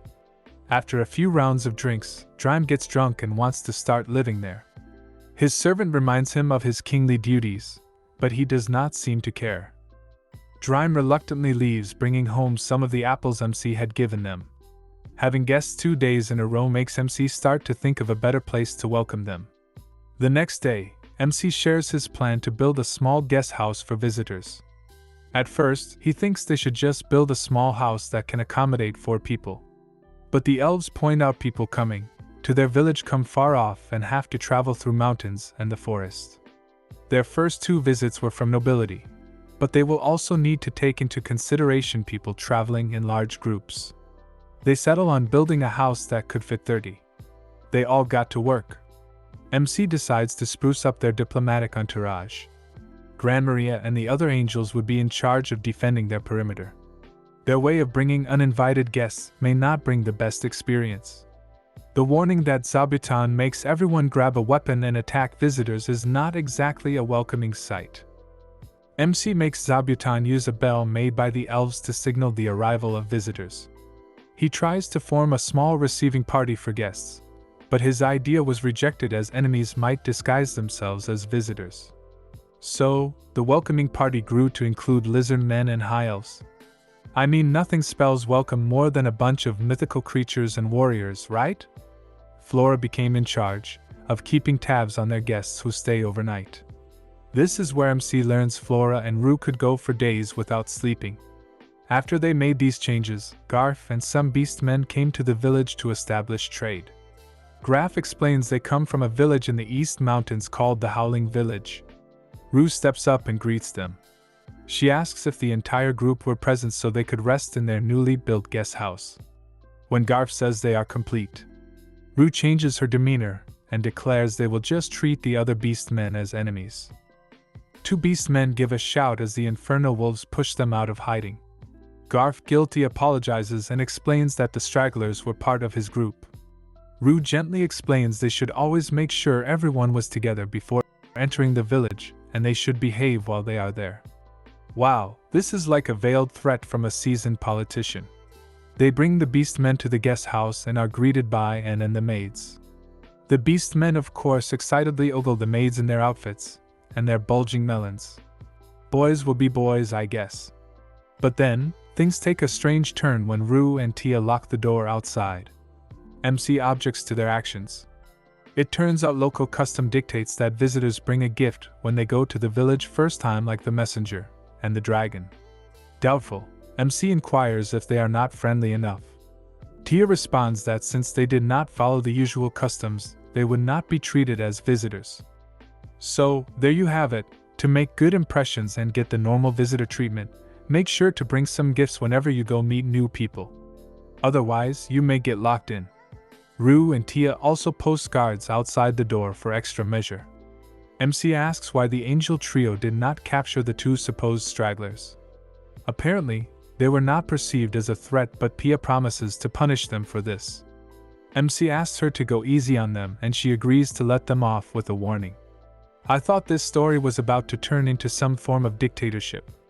Fortunately, MC has a cool enough head to keep things more or less democratic. The next day, and prepares their guests' meal, which to MC was not at par with the food they served Drime.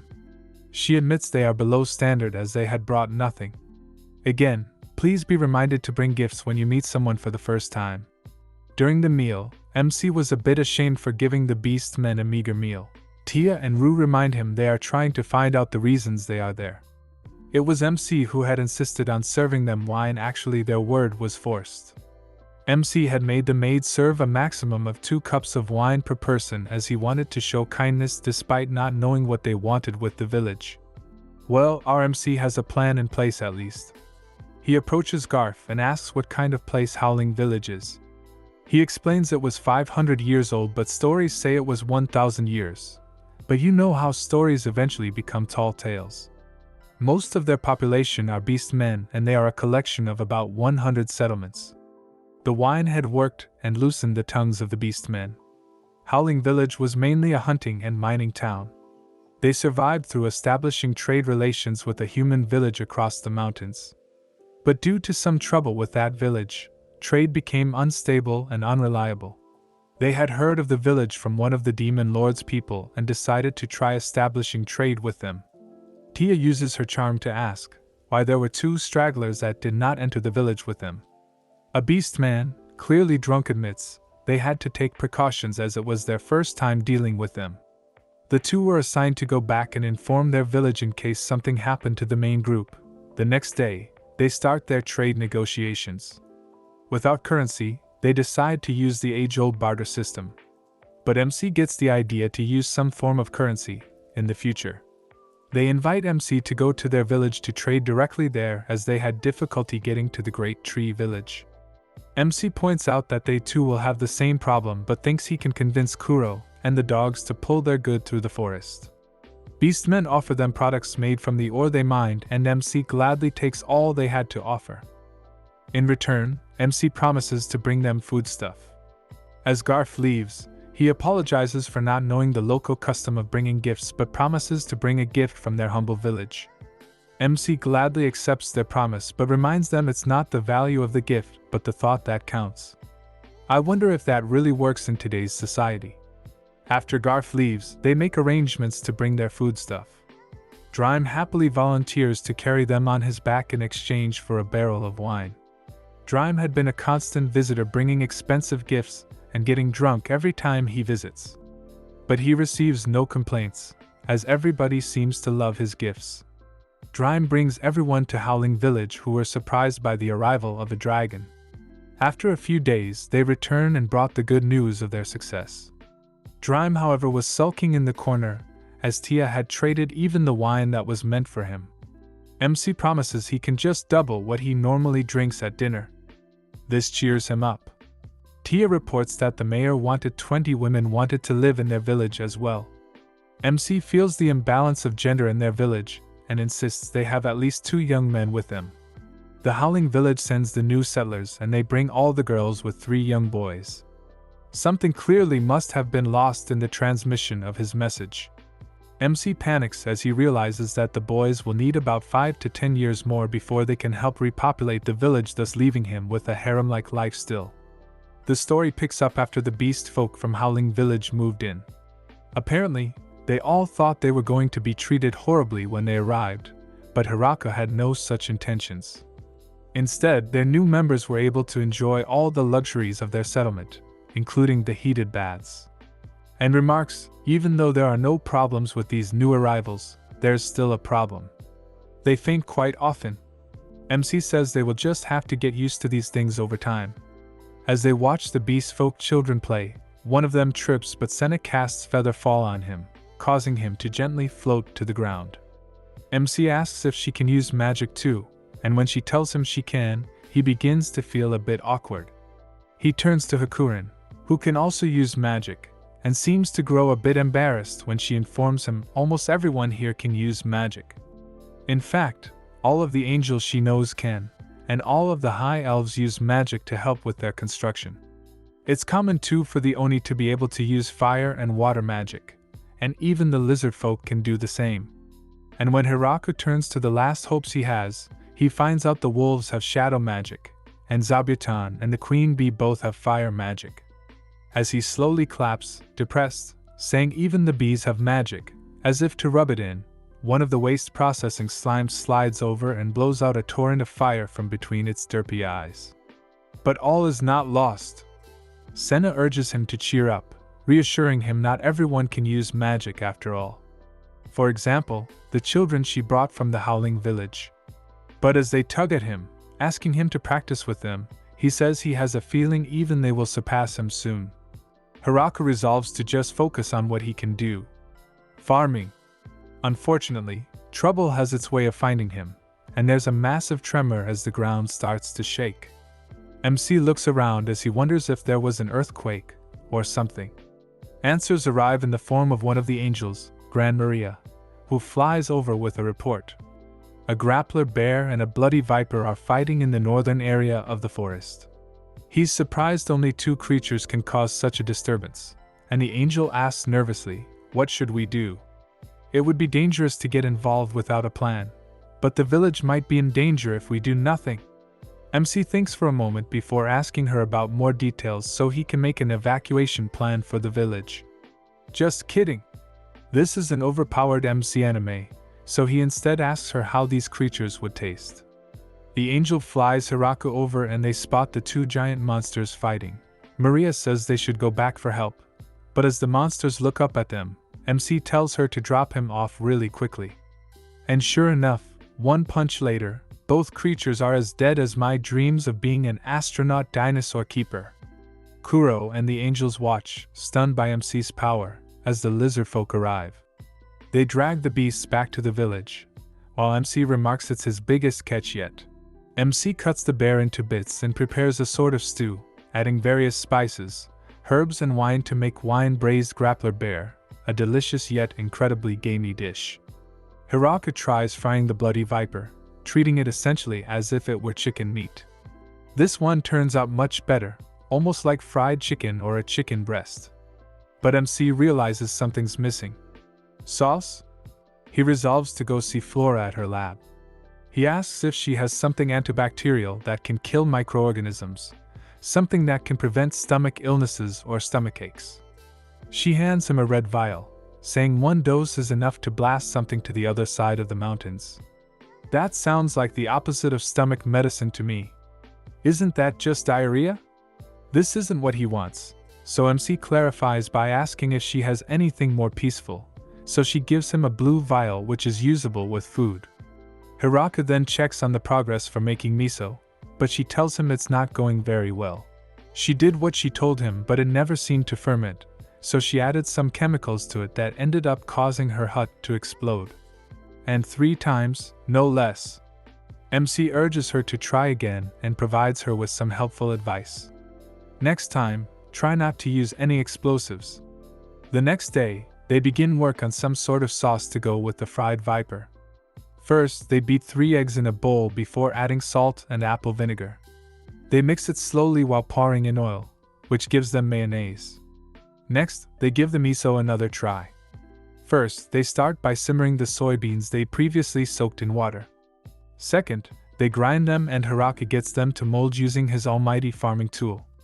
And third, they mix the koji with salt and form them into balls which they pack into barrels and place in the cellar to age for several months. It'll take a long time, but this will make the flavors much better. Rue drops by and tells them they have visitors, so they go to their meeting hall. These newcomers are a group of elder dwarves led by a man named Donovan.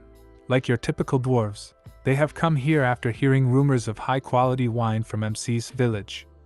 Although Hiraka is happy to share some of their wine for free, the girls are much less inclined and state their wine comes at a cost. Amused but not discouraged, the dwarves explain they are poor but can offer technology, since they've gained quite some experience after having spent their lives studying the production of alcohol. This tempts the girls, and the dwarves proceed with a demonstration, using their knowledge of distillation to make corn whiskey. MC tries some and his face immediately turns beet red. He's surprised by how strong it is. Donovan calls him a lightweight, but with this settled, the dwarves soon become the town's brewers. That night, the group throws a welcome party for the beast folk and dwarves. They indulge in more alcohol than you'll find at a college rave. On second thought, maybe not. MC realizes something important though while watching everyone enjoy themselves. There's finally more adult men in the village. He shares a drink with Donovan and asks the dwarf if there are any girls in the room he thinks are pretty. But of course, this is a harem isekai, so the dwarf says none of the girls are to his liking since he likes girls who have nice beards. Respect. It's apparent there's a cultural difference in their beauty standards. The next day, a dragon flies straight for the village, causing MC to immediately spring to his feet and activate his farming tools weapon mode. But before he can attack, the dragon gets tackled by Doraemon. As they're fighting, another dragon appears and MC chucks his spear at it, sensing the situation has gotten quite a bit out of hand. His spear misses, but before he can attack again, Gucci springs out and grabs him, saying there's a misunderstanding. The 3 dragons later assume their human forms and introduce themselves. They are Doraemon's wife Graf Phelan and daughter Lastisman. MC asks why they're here and the king of dragons sheepishly explains. You see, Doraemon snuck out at night so much his daughter thought he was cheating on his wife, especially since he'd take stuff from their hoard, and be gone at night and back in the morning. But that was because MC got worried a drunk Doraemon wouldn't be in any shape to go home, so he built him a house at their village where the Dragon King often stayed to sleep it off. Doraemon tries to justify his nightly excursions as sophisticated socioeconomic politics, but his family still doesn't believe him until he argues he wouldn't have the courage to cheat on his wife anyways. Which they accept. The King of Dragons, everyone, please clap. MC interjects, apologizing for attacking them earlier, but the dragons apologize instead. Graf Phelan offers a rather passive-aggressive comment. She asks him to forgive her for attacking the man who was about to attack her daughter, but the situation resolves itself rather quickly. As Hiraku leaves, the dragons discuss their relations with MC's village. Despite acting strong, Graf Phelan admits she was only able to survive MC's spear because of her friend Zabutan, who pulled her out of the way with a web at the last moment. The dragons have finally found people who are more than a match for them. They assign Latticeman to stay with MC's village to build relations with them. They want to make sure Hiraku never ends up becoming enemies with them. Thus, MC's harem gains another member. Lasti's physical strength, however, turned out to be quite a problem. Even in her human form, she still has trouble interacting with fragile objects. Instead of picking tomatoes, she crushes them. Instead of washing plates, she shatters them. Instead of sneezing, she creates Megaman tear explosions that make the nearby lizardmen glare at her. As MC and Hakurin watch Lasti play with the kids, they discuss how the dragon's presence has made their animals so terrified that the cows and chickens have stopped producing milk and eggs. He didn't think of this earlier since Doraemon was basically a drunken joke, but the other dragon's presence really left its mark. Hakurin tells him dragons have not only great power but also great intellect, so MC decides to leave Lasti in charge of dealing with diplomacy and handling outside visitors. When the demon general comes to visit later, he's shocked and terrified to find one of the great dragons waiting. Needless to say, with her innocent remarks and immense power, she quote-unquote convinces the general to accept various gifts. He's way too scared to reject anything she says, and when the general returns back to the demon castle, he discusses the situation with the others. Realizing how hopeless the situation may be, they resolve to send a spy to the Great Tree Village. Thus, the next day, the General Bizzle meets with his daughter Florum and sends her to investigate the village, advising her to be careful and not do anything rash. She teleports over and meets with the dragoness Lasti. First impressions can be quite powerful, and she's unable to believe she's already encountered someone so powerful despite barely setting foot inside the village. Indeed, Florum doesn't understand why one of the great dragons is guiding her around a perfectly normal vineyard, bragging about the village's produce. What's going on? An angel arrives with word of a delegation from the Howling Village, so Lasti apologizes before leaving Florum to her own business. She takes the opportunity to analyze the Great Tree Village's military strength. Lizardmen, beast folk, oni, and dwarves. Rue the vampire princess, Hakurin the angel of annihilation, killer angels, and the high elves. Then she sees the inferno wolves and demon spiders marching together on a patrol. Having observed such a powerful assortment of creatures all working and living together, she assumes Lasti is the one in charge, but she can't get something out of her head. She's been hearing rumors of someone called the mayor above them all. What kind of terrifying opponent is she dealing with? As she's sitting there in the woods outside the village, reviewing the details she's gathered, she hears someone approach. It's Hiraku. Florum is arrogantly surprised to see a normal human amidst all these powerful creatures, and one who is asking about her well-being no less.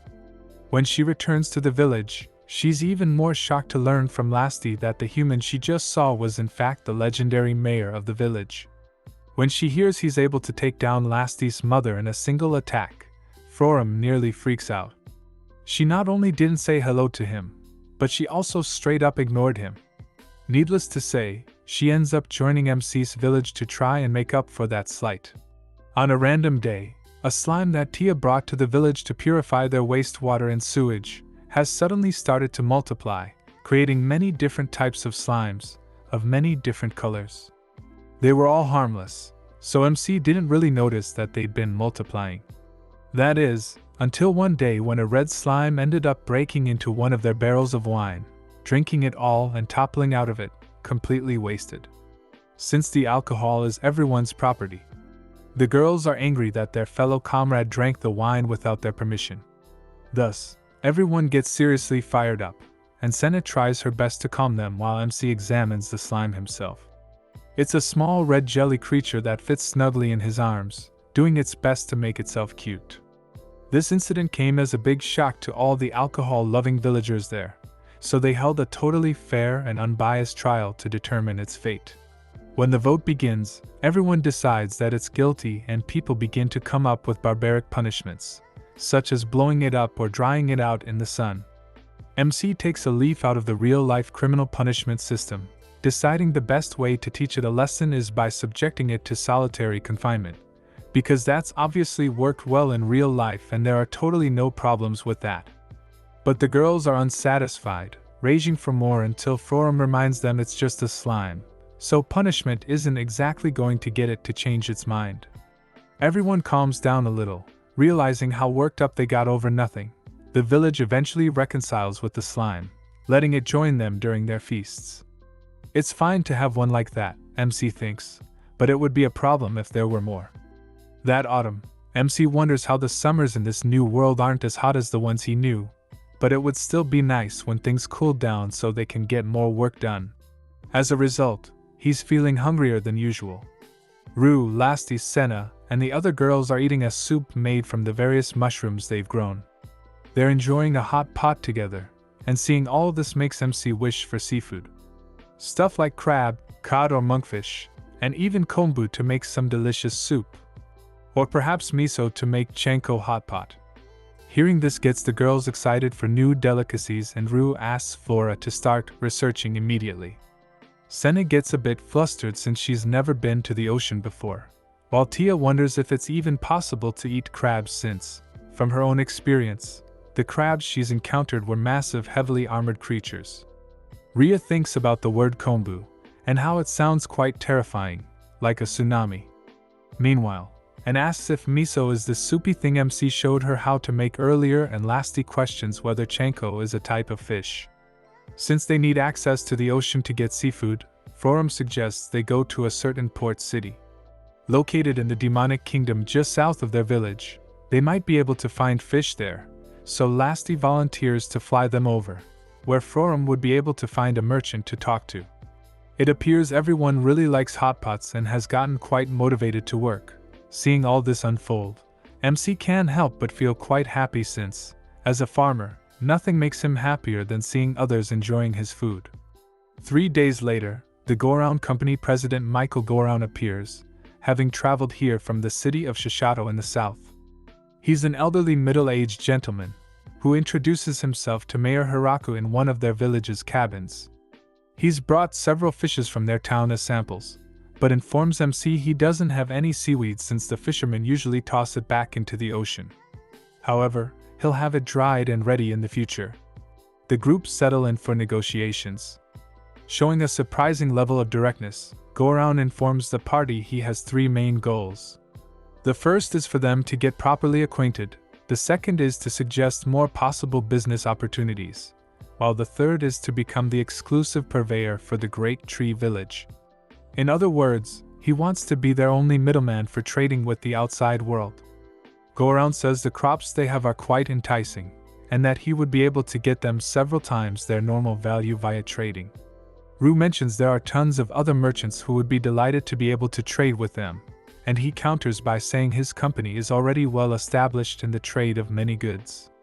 The group works out their arrangement off-screen, since apparently nobody except me is interested in the complicated socio-economic situations found in a relaxing harem isekai. When Goround prepares to leave for the day, he mentions the alcohol production of their town, which gets him lampooned by the various parties present. After all, wine is their second god, right after MC himself. As the merchant is flown off by Lasti, when they get far enough from the village, his calm and professional demeanor breaks down as he freaks out. We now flash back to 3 days earlier at Shishato City. At their headquarters, one of Goround's aides comes to him with reports of someone requesting a meeting with him.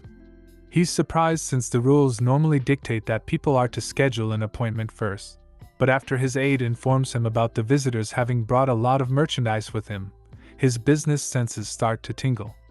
He decides to meet with them. That's when he encounters Frorum, Lasti, and one of the lizardmen. The merchant remembers meeting Frorum at one of her previous birthday parties, and is relieved to not have sent her away since her family is powerful enough such a mistake would have been fatal. Frorum then introduces Lasti, much to his horror. She's known as a crazy dragon, the daughter of one of the most powerful families in the Dragon Kingdom.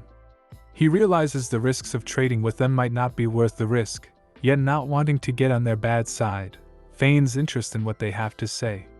He goes to see what they want, and they show him some of the merchandise they've brought. As the lizardmen stare him down, he inspects the goods and is pleasantly surprised to realize they're apples. Specifically, the extremely popular and expensive ones trickling in through the forest of death. The rewards start racking up in his mind, and he reasons it might be worth the risks working with them after all. He asks if the goods they were seeking were from the ocean, which is correct.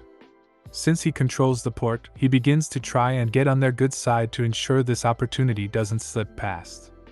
Go-Around gets one of his aides to prepare a batch of sample products, and declares he'll go with them on their first shipment. He's soon horrified to learn he'll be going to the forest of death with them, and riding on the crazy dragon Lasty no less. That's how he ended up on Lasty's back, visiting the various denizens orbiting around MC. To his credit, he somehow manages not to pass out from encountering all these powerful individuals, and managed to do so with a smile on his face. But as they fly back to Shishato, he says his old man's body can't take it anymore. But that's how the Great Tree Village got their hands on real seafood, and established economic connections with the outside world. The next day, Zabuton rings the alarm, signaling the third time a dragon has attacked their village, the angels not having been able to stop it. It hovers before MC, seeming to taunt him as it sets fire to parts of the forest. MC throws his spear at it, and knocks it out of the sky. As usual, the creature takes on a waifu form, and it's only until Drime shows up that MC stays his hand. The girl is Hakurin, Drime's older sister. She's here because Drime claimed he was going to marry Lasty off to MC, which turns out to be because he was drunk. She claims she visited him in the form of a dragon to test his strength, but when Drime presses her, she admits she wanted to vent her frustration after her niece Lasty, who was 900 years younger than her, was going to get married before her. This annoys Hiraku, and he grabs her by the forehead, telling her not to cause trouble for other people just for such a selfish reason. He has her clean up the messes she made, before she ends up joining them for dinner. Hakurin is excited to play mahjong and challenges MC to a game. He doesn't even get to explain the rules to her when she demands they bet. MC tries to turn this down, but the rest of the dragons Drime and Lasty are on board. He gets a feeling things are about to get really bad. Sure enough, the dragons are extremely serious about this, insisting they play strip mahjong. Even though Hakurin doesn't know the rules, MC gets clapped so badly he ends up on his last bits of clothing, with the girls chanting for him to take his pants off.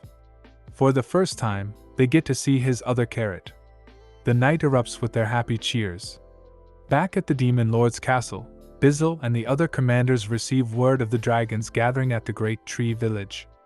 They now have enough power to conquer an entire nation just by themselves, a worrying prospect indeed for the demons. Demon Lord Galgardo interrupts their conversation, and the ominous music begins to play as he unveils his plan to destroy the Great Tree Village. Just kidding, what anime do you think you're watching? Instead, he mentions how his daughter has been in a bad mood all day long, and asks them if they know whether it's just a phase or not. Ah yes, moody teenagers. Meanwhile, Hakurin has ended up as the village's teacher. Despite having a lot of knowledge and power, she was incredibly lazy. Whenever MC turned around, she was either complaining or doing nothing. She hopes for a day when she wouldn't have to do anything, and could just laze around. However, Hiraka sends her off to dig up and fill holes until she eventually gives up, which is why she now teaches reading, writing, and math. She tells the kids she wants them to study hard so, when they grow up, they can do everything for her. Not exactly the ideal motivation. With this sorted out, you'd think things couldn't get even more crazy. But MC doesn't get a chance to breathe, as more visitors show up the next day. A trio of Lamia, who visit MC with offerings of various treasures, seeking protection from the terrible monsters in the forest. As it turns out, apparently the infernal wolves were roaming the forest and found a dungeon to clear, driving out the inhabitants inside. Although they were proud of this, it goes without saying that those inhabitants were the Lamia in question. Having heard them out, MC decides to take them in, since it would be improper to send them off without help. They decide to trade some of the crystals the Lamia brought for a bunch of their food. But the Great Tree Village's produce apparently has high levels of aphrodisiac in them, since the Lamia are more than pleased with the trade. In fact, they say they'll do anything MC wants. Their excitement and eagerness for certain things, only rivaled by the High Elves, makes MC feel a bit awkward. Since they're willing to do anything, he pulls a Chad move and tells them to put on some clothes. Even though it's part of their culture, it's hard for him not to stare. As their neighbors, the Lamia soon started cooperating with them, often working as their couriers to ferry goods between the Great Tree Village and the surrounding nations, as well as just helping out around the village. Back at the demonic territory, plot finally begins to happen as three girls convince a shadowy figure that the Great Tree Village isn't actually so good after all, and is instead holding Florum hostage. The figure, Princess Yuri, resolves to destroy MC's village and supposedly free Florum. The day starts with some noble girls assuring Princess Yuri the village is gathering forces and is likely planning something foul. For example, they may be convincing Florum to stay there so they can use her as a hostage if they need to.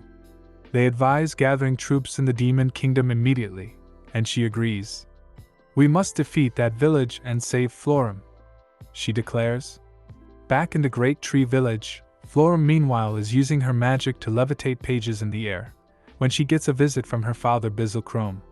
He teleports into a green magic circle and apologizes for bothering her while she's busy. She denies this, however, saying she's just been put in charge of the village's accounting. Florum asks why her father came to see her, and is told their princess is gathering troops to prepare for a military campaign. At this, her papers fall out of the air in surprise. "Our princess is doing that?"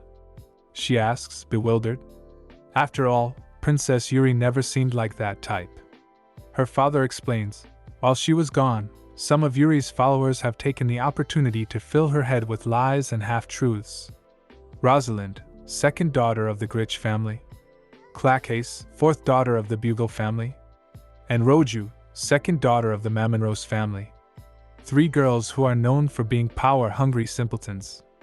Florum asks her father where exactly they plan to attack. He hesitates for a bit, and with a bit of hopeless exasperation in his voice and sweat running down his back, reveals they're going to attack the Great Tree Village. Shocked, Florum questions what stupid food they're eating that's giving the girls such ridiculous ideas. After all, she's even provided reports of the members of the village. All powerful creatures that are each the equivalent of a small mercenary force at the very least. But Bizzle tells her those reports were so ridiculously overwhelming people began to think they were unrealistic, or just outright exaggerations. He tried to have the Demon Lord put a stop to this blunder, but he's far too soft on his own daughter. Florum asks if she should go and knock some sense into it, but her father tells her they'd likely be expecting that, and it might just end up creating a misunderstanding, and get her labeled as an enemy of the demonic kingdom. He says other than doing that, she should do anything to stop them from mobilizing. It'll be a horrible mistake. Florum naturally agrees and asks her father when exactly they'll be mobilizing. "Tomorrow," he informs her, gravely. "Tomorrow?" she shouts. "That's ridiculous." Bizzle nods and thinks for a moment, before suggesting they should ask someone from this village to rout their forces. The princess has only gathered a measly 300, and not even Spartans at that. If they rout those soldiers, they might be able to crush their fighting spirit right from the start. However, if they're careless about which villagers they share this information with, well, then things could get really out of hand. The demonic kingdom might even be annihilated. Which is, of course, a problem. In other words, they decide Florum has to show the warmongers the difference in military strength, without actually mobilizing the village's forces. The next day, the soldiers march out for war, but are easily stopped in their tracks by three figures. Three Lamia, who can't believe they're going to get 10 boxes of apples just for throwing a few trees around. They wonder if they should be punishing these invaders a bit more. Before them, Rosalind, Clacase, and Roja tremble in fear, looking at the logs embedded in the ground, their own forces on their knees begging for their lives. And can you guess where these three girls end up? If you answered, joining MC's village, you've been paying attention. They pay him a visit, but are completely frozen and nearly unable to say a word. Florum explains they've had a complete change of heart, wishing to join their village. She says they're now ready to work themselves to death. Or rather, they're ready to work like their lives depend on it, she corrects, making the three girls' faces turn blue. MC observes this and says they're a bit too hopeless looking, like they've accepted their lives are over. Or something along those lines. Like college students realizing how much student debt they've got. Totally not relatable. Anyways, Florum assures him it's fine since they're her acquaintances, so, for the time being, she's going to have them work for her. If they do something bad, she says, MC can have them disposed of. That's, kind of scary, MC remarks.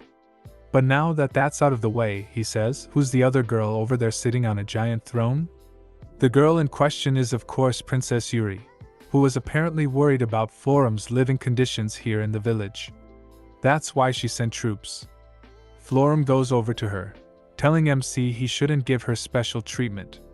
She asks him to put her to work just like the others, letting her experience the same things as her.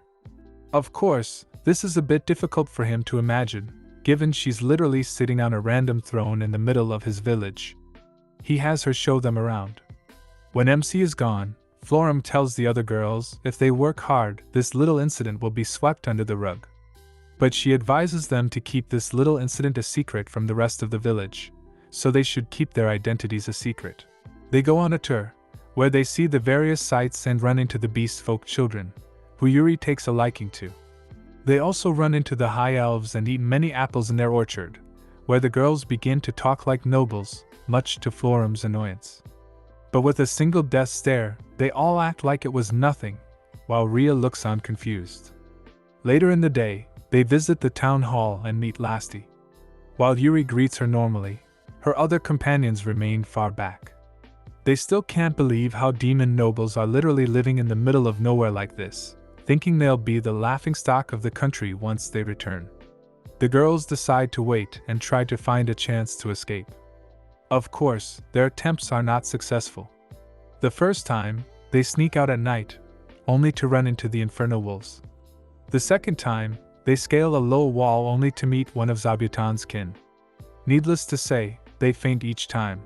Finally, having learned their lesson, they eagerly set to work for Florum, working like their lives depend on it so they aren't disposed of. All the while, MC watches, glad they're working hard but still a bit, shall we say, slightly uncomfortable with threatening someone to work for you. However, this just means Florum can split up the mountain of office work she had to deal with. She also takes Princess Yuri out to play with the Inferno Wolves, where she's surprised to see such dangerous creatures living peaceful lives. She's surprised such a world exists out of the demonic kingdom, since she'd always lived such a sheltered and ignorant life. Yuri feels bad about trying to bring war and conflict to such a peaceful place, and confesses she was just worried about Florum. She thought her friend had become a hostage, and was also concerned her friend had stopped being as close to her. The girls finally reconnect, and there's soon the obligatory dinner scene. Everyone seems to enjoy it. The next day, Yuri goes to help out with the farm work, joining the demi-humans with her own followers. They're a bit hesitant, but the beast folk kids are more than excited to show them around, the group having a good time despite the difficult manual work. Accompanied by Senna, they plant and harvest a bunch of stuff before eating lunch together. After this, Yuri has to return to the demonic kingdom for quite obvious reasons, but she promises to return. Senna hands her some bread they made, using the wheat they harvest together. The beast folk kids crowd around her too, all quite sad to see her go. When she asks if her followers want to return with her, it's shown they've gotten quite addicted to the delicious food around here, choosing to stay at the village instead. Bizzle and Yuri teleport out, while Florum watches everything happily. At the Demon Lord's castle, Lord Galgardo asks Bizzle about his daughter, wondering why Yuri has been acting quite differently ever since her return. It's like she's grown dignified all of a sudden, actually finding things to do. However, Galgardo is worried she's gotten even more distant from him and hasn't made time to even talk to him. Bizzle advises him not to worry, however, since it's natural for someone in her standing to eventually grow up, taking an interest in politics and diplomacy before long. Children grow into adults before you know it, he says. However, his words to Galgardo sound like something about losing your, shall we say, innocence, and he gets fired up. He wants to know who this man is. Bizzle tells him this attitude is going to make her hate him one day, suggesting they get ready for their next meeting so he can make a good impression on his daughter. At the village, much later, they're taking storage of their excess harvest, deciding to send the surplus to the Vario's Dragon Girl's parents. The legendary Dragon Emperor Doze and Hurricane Dragon Raymalin. MC and the Dragon Girls head out to their various destinations, dropping off their merch and even helping a few people along the way. When MC goes north with Akurin, they run into a group of dark elves who also want to move into the Great Tree Village. Led by Ya, they're referred to as mountain elves. They can all use fire and are meat eaters, much like the other high elves at the village. If you know what I mean. She, too, shares a sob story about their reasons and essentially guilt trips him into accepting them. He says they'll be happy to have them, much to the girls' excitement. Unfortunately, even though they're hunters, the prey around here is much too strong for them. When he consoles their leader, she joins to watch him make pottery. Of course, this happens to be the girls' specialty, so he sends them out to find and make clay cups and plates.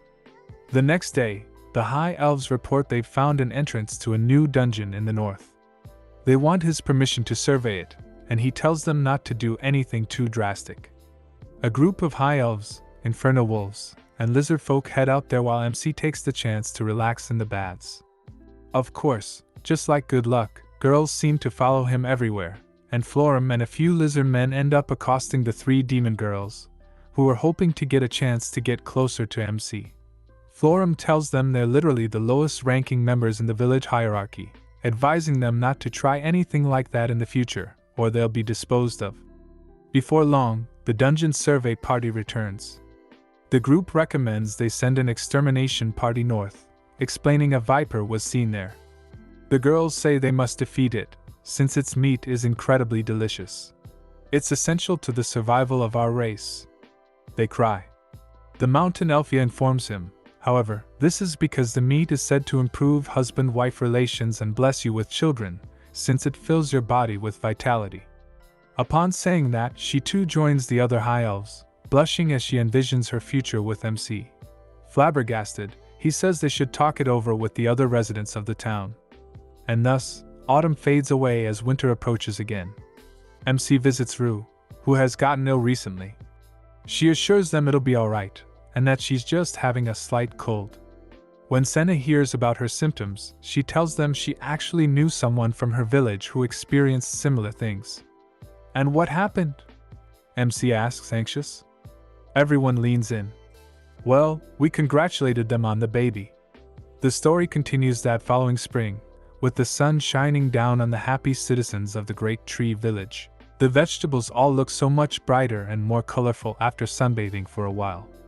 MC calls everyone over for break time so they can have lunch, and Senna offers to set everything up for them. Hiraka thanks her, but as he's about to follow, he notices a tomato plant that's grown a bit too tall and stops to trim it a little. After all this time, he's gotten much more knowledgeable than when he first started farming. MC looks over at the other plants until a voice calls out to him.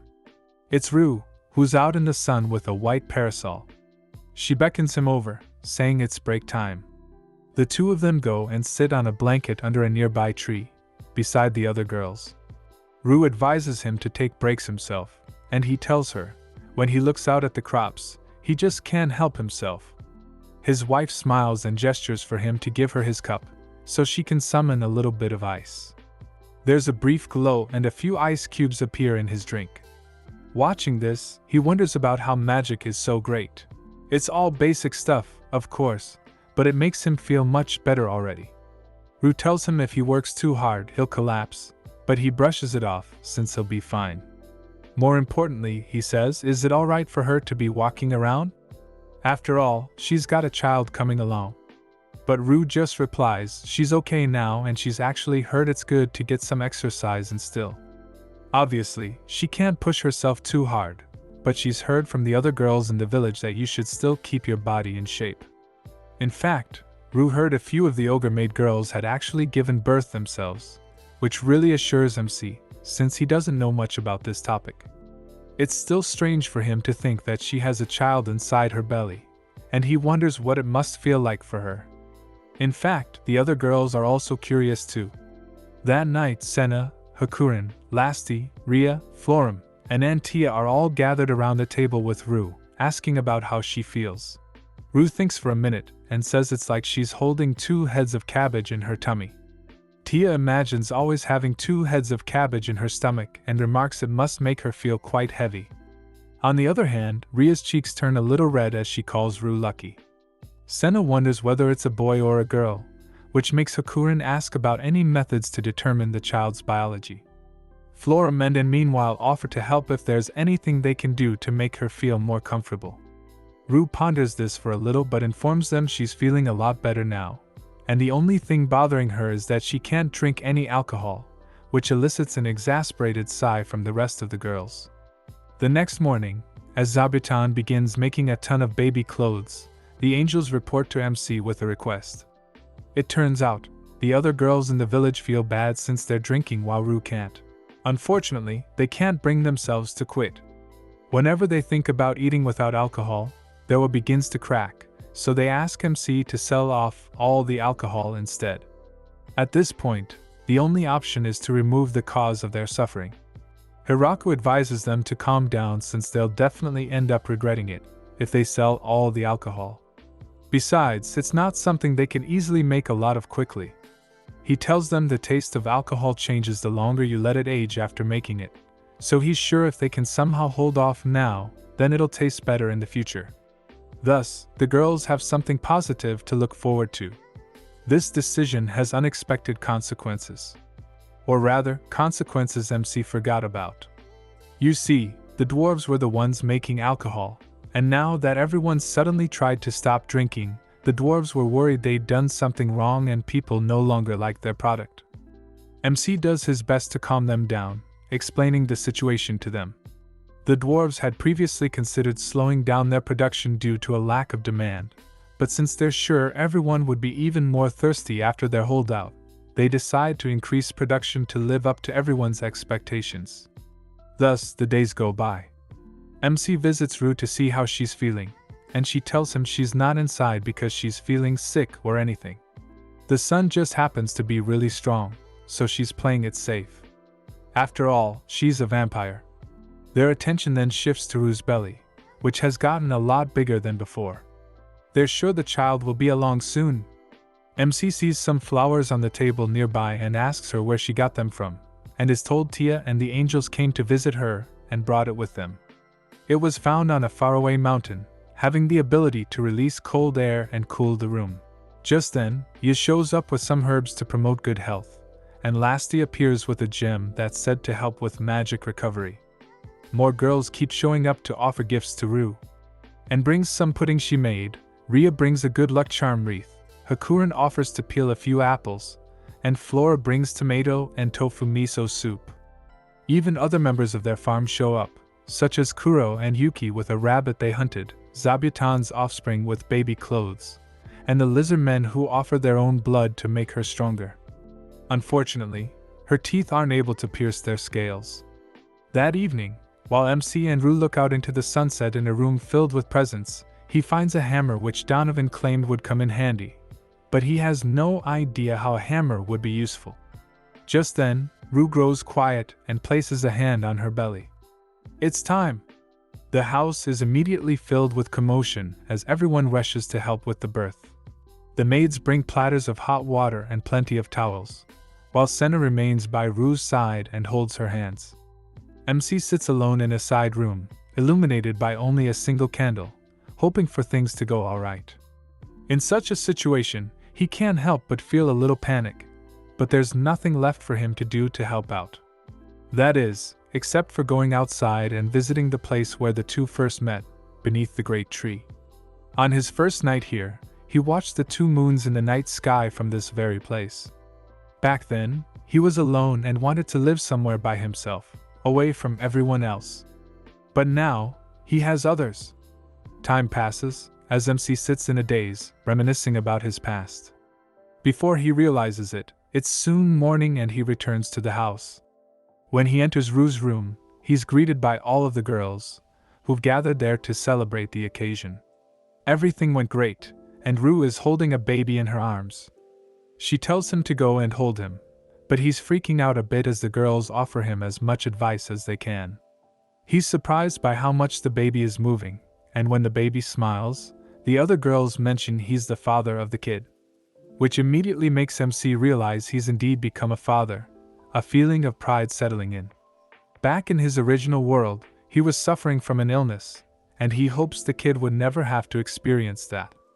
Rue reaches up and places her hand on his arm, saying she's sure they'll be able to raise him well together. And thus, even more time passes as a week blinks before his eyes. His son was named Alfred, and he's technically a half-vampire. MC looks back at the great tree, thinking again about how much things have changed and the community has grown. It started out as a place for just himself, but he's become the mayor of an entire population and a father. Speaking of which, he needs to do something to thank the villagers for their kindness. They've worked so hard to help him build everything after all.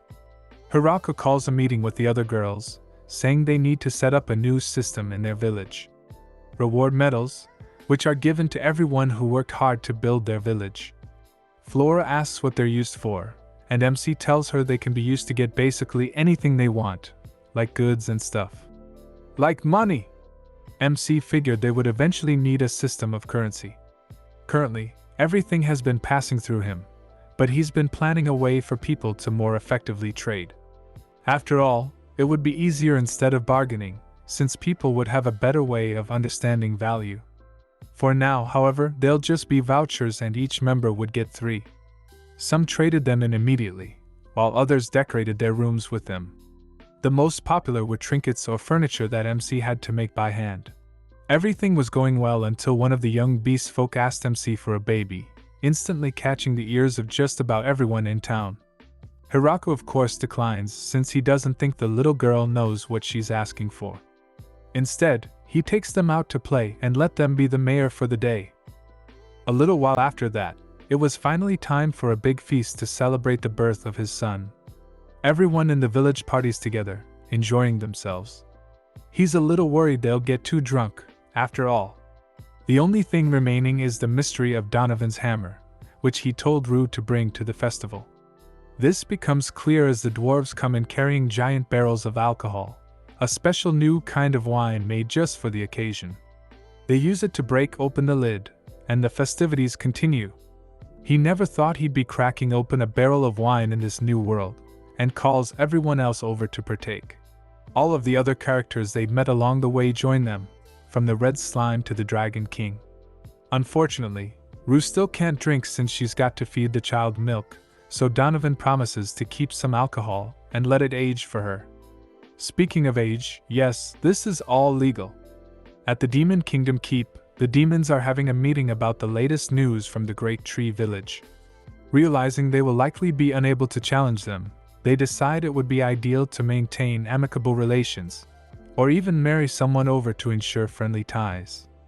Demon Lord Galgardo, of course, is very defensive of his daughter and swears never to marry her to anyone.